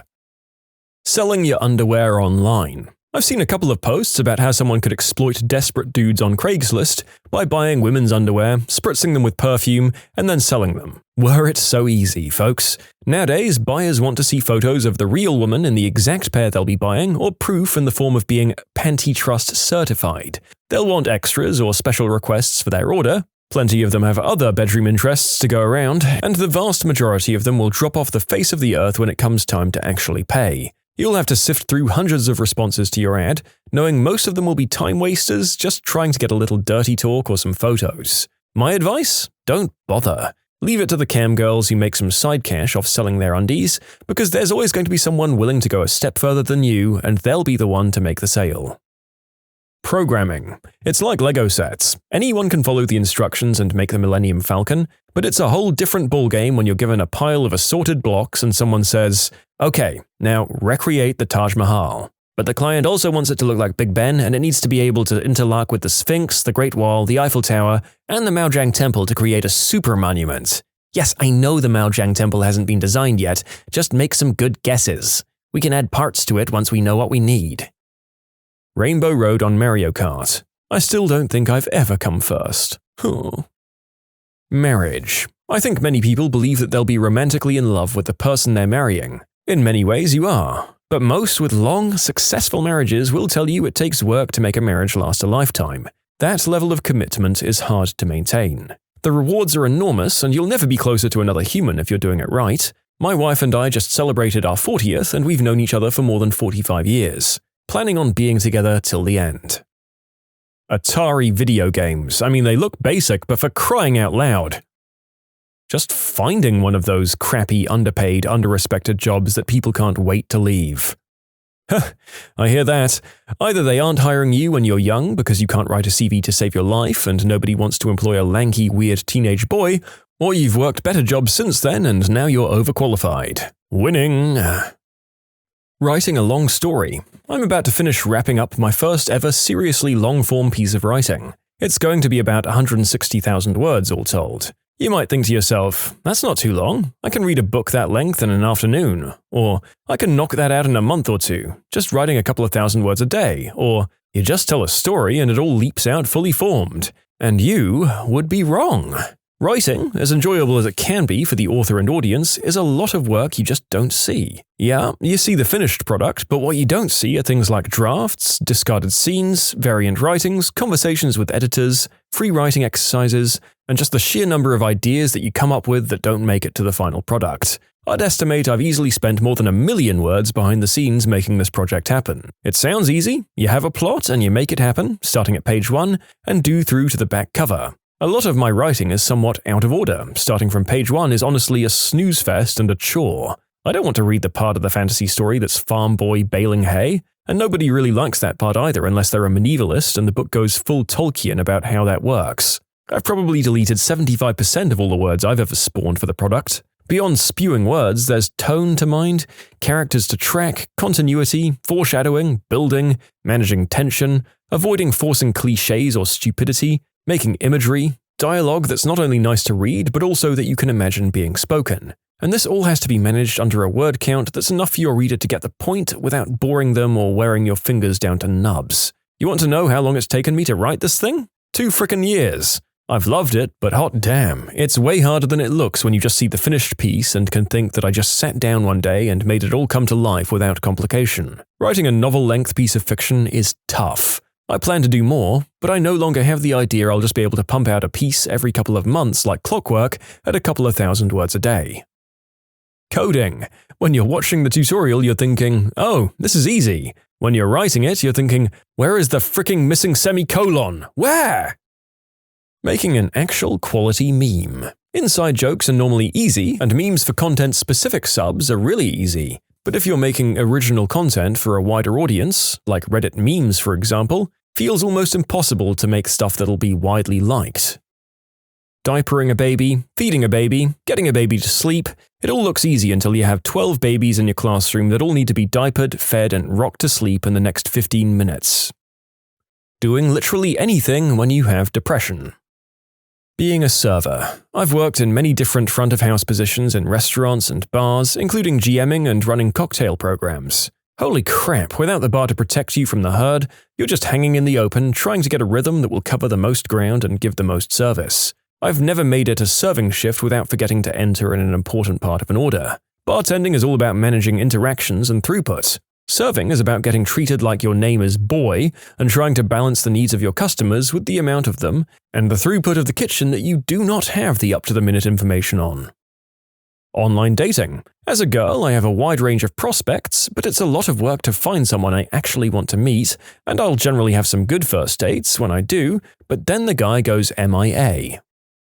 Retail work. Any customer service-based job sucks, but I think retail tops it. Most McDonald's at least have a good amount of staff for rush hour, in my experience at least, whereas in retail you still regularly go through the busiest times with nowhere near enough people. You also have to put up with BS all the time. The lorry turns up 4 hours early with the delivery. The tills crash during busy time. You waste 10 minutes explaining to someone why the deal on last week is not on this week, the weekly deal, the usual stuff. What do you mean you want me to keep the tags on? So you want all of the alarms in the shops to go off, and you have to damage the product yourself to get it off? I'm telling you, the button isn't working. Here, let me show you, clearly pressing the button marked specific coupon and it's not working. It's not my fault, I'm a history student, not a till engineer. No, there is no override. I cannot scan your points card and give you points after you've paid. There is now nothing on the system and it says, next customer please. The customer isn't always right and people that say that should go work Christmas in retail. Then try saying it. Okay, my rant's over, but there is plenty more back there in my head. Looking presentable every day. Any competitive video game. A lot of people think it's really easy to make money from esports. I've heard people say many times, they're just playing video games, they shouldn't be making so much money. Well, then try it. Science. There's a huge difference between being a scientist and being a fan of science. Both are important, but they aren't the same. A lot of people take a science class or start following a science-based Facebook or Twitter or subreddit and only see the successes. Science is a critical, thought-heavy endeavor that requires equal parts patience, smarts, and luck. As a researcher doing basic science, you're going to have upwards of 90% negative data. For every scientific publication you see, there are months or even years of negative data behind it. The stuff that science fans and cheerleaders share on Facebook from pages like I effing love science is distilled from the frustrations and efforts of scientists that probably drink heavily. Yeah, and although the narrator is a big fan of certain scientific simplifications, like those presented on IFLS for those of us who can't do the math ourselves, it should be pointed out that they're prime for manipulation by bad actors. Seriously, if one of them found out that they could get more engagement by posting a certain type of climate change disapproval or Joe Rogan-esque pseudosciencism, they're one bad-acting head editor away from misleading tons of people. The water level from the NES Teenage Mutant Ninja Turtles game. Giving a woman a screaming good time orally. An ollie on a skateboard. Keeping it calm. Screw you, meme. At the very sight of keep it calm, I remember everything that's wrong with this world. Life after university graduation. People always say that they can't wait to graduate, but little did they know it's just going to be an uphill battle from there. Creating a routine is the easy part. Actually following through and maintaining that routine is the problem. Telling the people closest to you that you're not okay and that you need help. You think about it, and you play it out in your head, and then your stupid brain takes the worst possible response or outcome that could happen if you reached out, and puts it front and center on repeat. Any legitimate reaction or discussion is then hidden behind the thought of being ridiculed for weakness, mockingly pointing out your flaws, minimizing the situation, so you hide it. You fake it and you just cruise through the day on autopilot until a week or two passes by and you consider it again. You repeat the cycle, continually beating yourself up in your own head. If you're strong enough, you deal with it for years, decades even. And if you're not, it starts to manifest into the real world and starts to affect how you behave and how you interact with the world and others. Maybe you start to isolate yourself, fearing that the next conversation you have you might slip and say something that will let the cat out of the bag. You may even become hostile or domineering to people because that level of interaction is the easiest kind to get, or maybe it's just fun. Or in the worst case, you turn to different substances just to make it go away for a little bit. You go through these motions over and over and over and over again, but you just end up back at the beginning. Thinking about how all the friends you went to school with are now married with kids and are buying their first homes, or are now really finding their rhythm with their careers and are starting to climb the ladders in their respective fields. Maybe both. While you sit here, alone, on Reddit, putting thoughts that you've had for months into texts, kind of hoping that it gets buried. All because you couldn't find a way to say, I don't know what I'm doing and I need help. Would you date someone with zero relationship or bedroom experience? Why or why not? Of course I would. I'm not about to pass up the chance to have someone say, you were the best I ever had, and have it be factually accurate. I'd do it, then we'd have something in common.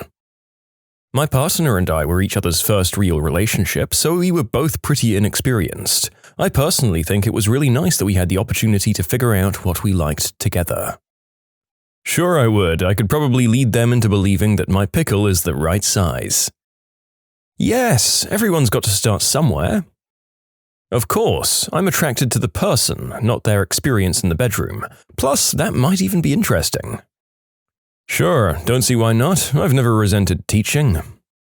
I lost my virginity at 25 to one of the sweetest and most attractive women I've ever met. She was 26 at the time and had a fair bit of experience when it came to relationships. She was one of those girls that was basically never single. We went on a date and had an amazing time. I told her that I had very little experience, but I never actually told her that I'd never kissed a girl. I walked her home, and when she saw I was hesitating, she basically subtly told me to kiss her and then invited me upstairs, and we eventually ended up doing the deed.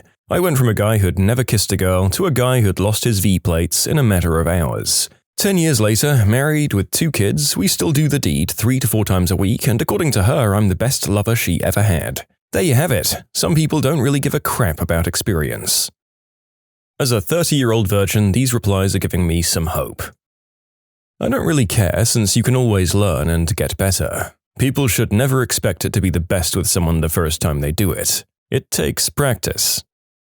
I'm currently 2 years into a relationship with someone who had no previous relationships and no experience in the boudoir. Hands down the healthiest relationship and best adult-rated fun of my life. I was never bothered by his lack of experience, just surprised that such an amazing person could be single for so long. I adore him, and I very much hope that he'll be the one. The narrator didn't do the deed until his mid-20s, and unless every person I've been with since then has lied to me, I don't think that stopped me from putting in a good performance from time to time. On the other side of the coin, finally losing your V-plates doesn't unlock superpowers and make it easier to get some next time either, so don't go thinking it will. No, I wouldn't date someone like that. My wife wouldn't like it. I started dating a 31-year-old woman when I was 26. She had never been kissed and just didn't seem particularly interested in a love life. Nonetheless, she was willing to let me take her out. 4 months later, she was no longer a virgin. 6 years later, we've lived together for 4 years and are engaged to be married. She's the best kiss and best bedroom romp I've ever had. She's not the dirtiest one I've ever had, but the emotional connection overrides everything else when we're in the moment. It's amazing how much attachment can contribute to the quality of the deed. She's also the most easygoing partner I've ever had, and it's the relationship I've had to work the least to make functional. Because of the stability and maturity she already had by getting to 31 with total independence, she was an ideal partner, and our lives meshed together effortlessly. Sure, it could have gone either way. She might have been super clingy and emotionally stunted, but as fate would have it, she was the perfect woman for me. Don't discount someone with no experience. They might surprise you. Sure, I date a person I feel romantically connected to. Their experience is largely irrelevant. Of course, if I truly liked them for their personality, we could get through the physical stuff together. Also, just because someone hasn't done something before doesn't mean they can't be great at it. If I'm attracted to someone, I'll give it a shot. Yes, because I believe no one should be rejected from entry-level positions due to lack of experience. I don't know, but if someone seems obsessed with not doing it by their mid-20s, at a point it's mentally hurting them. Based on this one guy's account I'm looking at, this guy's posts are somehow related to how he's eligible but never gets to do it. Like, come on man, you don't need to lose your V-plates to be accepted. Yes, people will always judge you, but bro, if everyone in your friend circle judges you for who you are and confuses doing it with being mature, you should change your friends, because believe me, they'll always let you down. There are many other things to do in life other than that, and don't let that one thing pull you down, and probably I'll sound bitter, but you should consider seeking therapy before things get worse. Also, as a friendly opinion, never let "I'm a virgin at 24" thoughts pull you down. It will just make things worse for you and only you. Yes, I'd date someone like that. Why? Because I'm a virgin that's never been in a relationship either, so why would I judge someone for being in the same boat as me?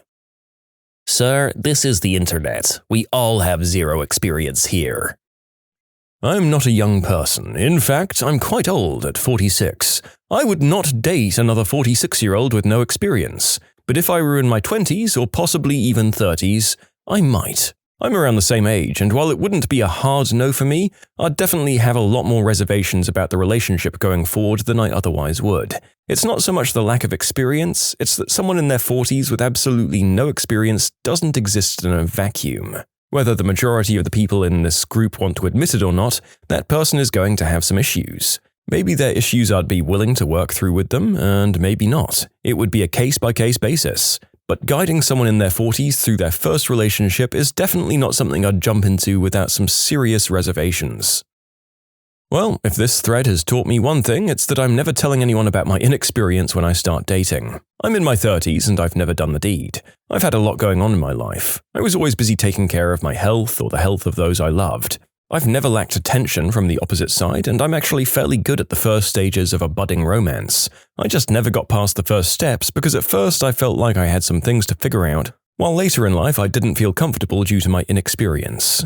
Lately, I've been looking to start dating because my health issues are starting to wane, and I have too much love to just keep it to myself, family, and friends. I'd also love kids at some point in my life. My own or adopted. It's not easy to be confident in who you are when you feel judged by society for your life choices and your life path until this point. Still, I do try to be, and I'm sure that I'll find someone once I put in the effort. I won't tell them beforehand about my inexperience, though. That much is obvious after looking at the other answers. I hate how so many people think that you can't be emotionally mature or that there's something wrong with you if you haven't had the whoopee at a certain age. Honestly, F off. I wouldn't want to date those people either. I'm looking for someone kind and open-minded anyway. Someone who's open and understanding to the path I've walked thus far. Don't let these people stop you either. My friend is an amazing and decent-looking guy. He's very shy and worked hard to put himself out there. He got his first girlfriend when he turned 30, and they make an awesome couple. You just have to put in some work, and you'll find someone willing to give you a chance. I feel like I'm the only person in this group who's leaning towards no. I mean, I wouldn't shoot them down before getting to know them just on that, but for the most part, I'm not sure that I could see it working out. Just on the romantic aspect, I've wasted a lot of time teaching some men how to be decent, caring boyfriends, and honestly, it really wears you down and runs the risk of codependency. Although the narrator is on team give people a chance, it does have to be acknowledged that in a lot, but not all cases, maybe some people haven't gotten lucky because of other aspects of their personality or how they treat other people. So I think although I lean towards being fine with it, really slow down the dating process and get to know someone first to build genuine attraction and desire if the potential for it is there. Don't jump into anything. Agreed. It's not a hard no, but I'd definitely have some pause too. I'm in my mid-30s and a hetero man, and I'm married, so this is all hypothetical, and I feel like after a few dates, there'd be a need to have a very frank conversation about the whys of this woman getting to her late 20s, I'm not going to date anyone younger than that, or 30s or early 40s, without any bedroom or relationship experience, because that seems like fertile ground for potential incompatibilities. Getting this deep into their adult life without doing it suggests the possibility of major religious hang-ups. I'm a super-duper atheist, so that's not going to work.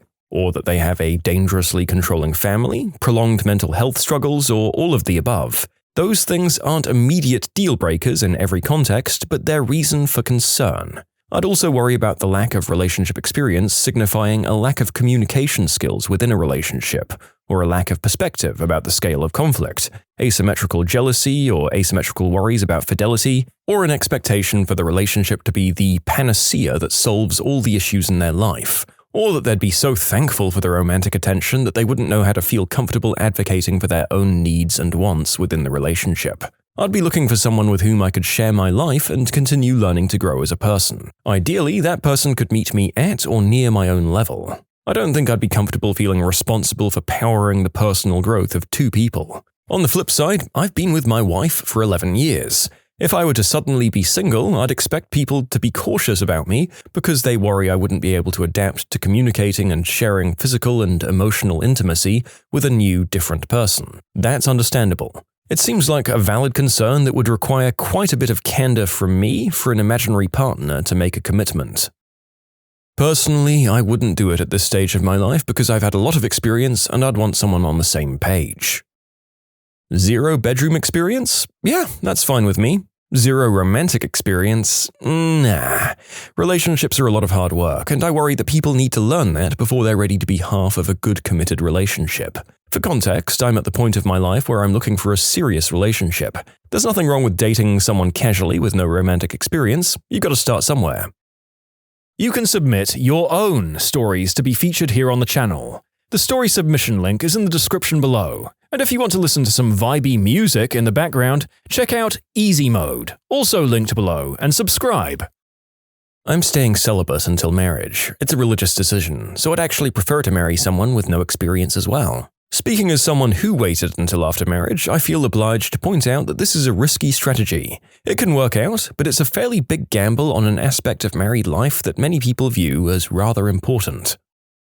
Depending on her age, I'd be interested in some insight into her mindset. Why has she gone most of her adult life without love or intimacy? Was it trauma, cultural or religious reasons, depression, or some other form of mental affliction? I'm still open to it, but I think I deserve to know a little bit about what I'm getting myself into. I mean, some people are just unlucky, man. Puts on wizard hat.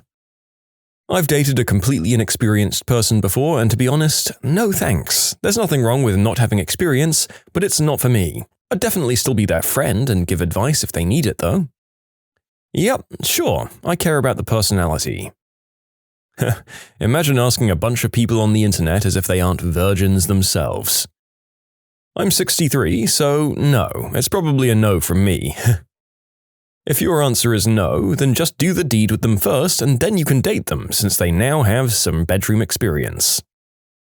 I would, because I was the person with no experience past the socially acceptable age. I didn't have my first real date until I was 23, and I didn't do the deed until I was 26. If my first couple of partners hadn't been willing to take a chance, well, now I'd be a 30-year-old virgin. However, for a lot of the people with this issue that I see, I really don't think your problem is a lack of experience. Your problem is a lack of confidence. If you've convinced yourself that you're completely undesirable and no one will ever want to date you, you're not going to project that you're in your interactions with people, whether you mean it or not. There's nothing attractive or appealing about trying to get to know someone who can't stop talking about how disgusting and pitiable they are. I used to be that way. I believed I was too fat, too ugly, too awkward, and it showed. There's a reason it took me 3 years to go from first date ever to losing the V card. I had to learn to be confident on my own, or at least pretend to be confident. Do I still sometimes wonder why people find me attractive when I'm fat, loud, and impulsive? Sure. But I don't say that. Instead, I take a flattering, angled selfie that shows off the cleave. I say in my dating profile what my body type is without being self-depreciating about it, and I put every ounce of self-confidence that I wish I actually had into my self-description. I've even had friends tell me things they like about me or find attractive about me to add to my profile, if I'm not feeling especially kind to myself while updating it. You have to fake it till you make it. It gets easier the more you do it, trust me. Yeah, as I said near the start of the video, you don't magically turn into a more confident or dateable person once you've popped the cherry. Maybe there's something to not having such an aura of desperation about it after the first time, but I think even then, some of us have big old dry stretches that prove you're not just set after the first time.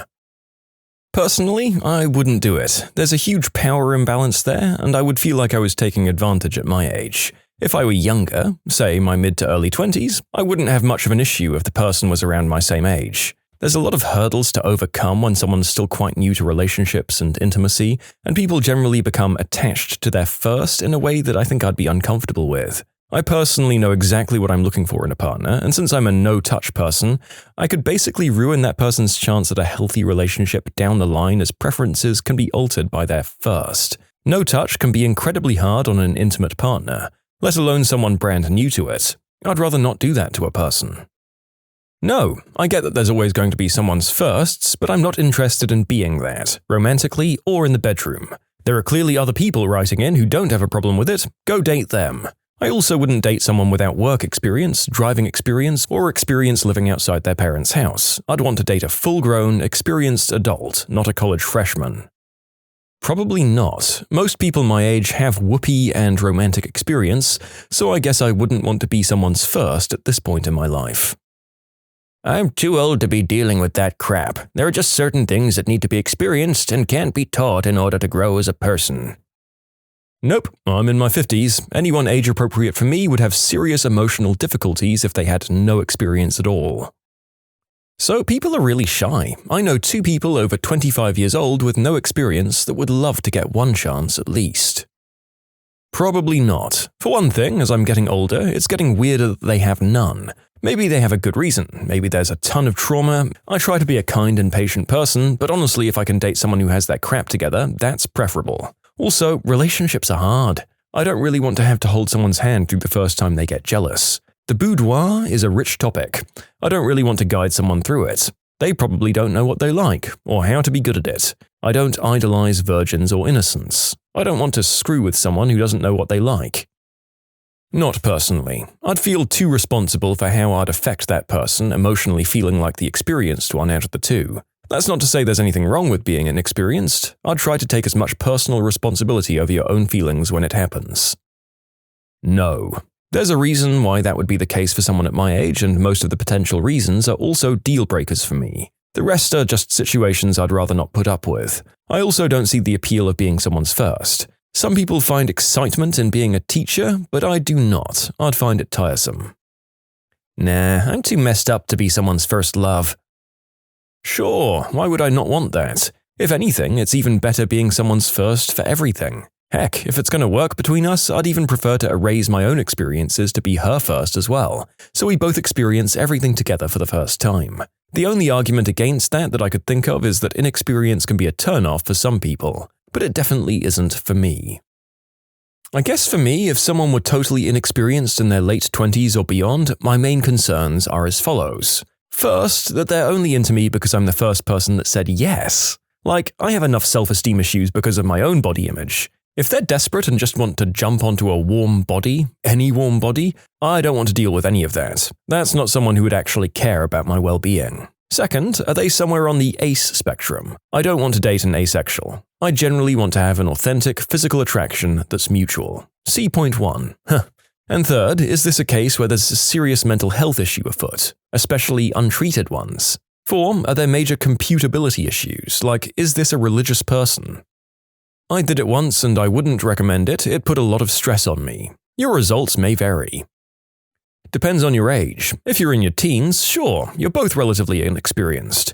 If you're in your early 20s, maybe. Being a virgin into college is okay, but being someone's first experience can be possibly disastrous. If you're in your late 20s, probably not. This is where you'll run into someone becoming way too attached after you've done it for the first time. You might not escape. And if you're 30 or older, hell no. Everything stated above will be to the extreme. It will not end well. Heck no. I don't have time to explain the hamster, the zucchini, and the two Germans in my corner, or why all the TV remotes are covered in lubricant. I'm just trying to smash. I'd be bothered more by the lack of romantic experience than the other stuff. There are some basic relationship do's and don'ts that would be frustrating to teach someone. I'd say it's more about the person rather than that person's past experiences. Most dating do's and don'ts really come down to common sense. Don't pressure anything, don't focus on yourself too much, show interest in them, and don't be bland. The sad fact is that there's a lot of people where it's just not clicking for them. Those are the people you're probably more likely to see in a toxic or bad relationship. The narrator is more or less in agreement here. Although there are one or two things about dating that can be more of a minefield than regular friendship, getting more relationship experience doesn't guarantee that you won't have conflict from time to time. It's how you deal with problems that's important, not avoiding conflict. I would only do it if they were very clearly emotionally mature. You don't want all the problems that come with that first crush. Yes, because I'm on the same boat anyways and also waiting until marriage, so it would be nice to have someone that's the same too. Huh. I'd say yes because I too have zero of either of those. Well, it depends. Do you mean they've never done anything before, or that they literally have zero experience with the subject at all? As in, they didn't do the education for it in school, don't know the names of body parts, don't know what transmissible diseases are, because if it's that extreme, then yeah, it would probably be a no. Yes, because I'm on the same boat anyway and also waiting until marriage, so it'd be nice to have someone that's in the same boat. No, I'm not interested in being a teacher at this point. To me, it's an adult skill that we expect people to have already gained, like how to do laundry or manage their finances reasonably well. My partner had never done the deed before me, and to be honest, even his first time, he was better in bed than some other people I'd slept with who'd done the deed several times a week, and he's only gotten better with time. Absolutely not. After age 25 or maybe 30, and that's pushing it, lack thereof is indicative of differences that are simply too great to overcome. Nope, been there, done that. It was awful. He blamed everything on his inexperience. He used it as a crutch. No romantic experience means no baggage to drag down a new relationship. No bedroom experience? Why is that a thing? Wouldn't matter. If they don't know, you teach them. If you both don't know, then you figure it out together. That's usually the last thing on my mind when I want to interact with someone. However, I'm getting up there in years, so age is a concern. It's amazing how anyone under 25 looks 12 to me now, and how 12 has never been so alien. When you subscribe, make sure to hit the bell to turn on notifications. Put the playlist on in the background to finish listening to all the stories, or if you want some vibey music to put on in the background, check out easymode. If you like Am I the Genius, give Am I the Jerk a shot. Everything linked in the description.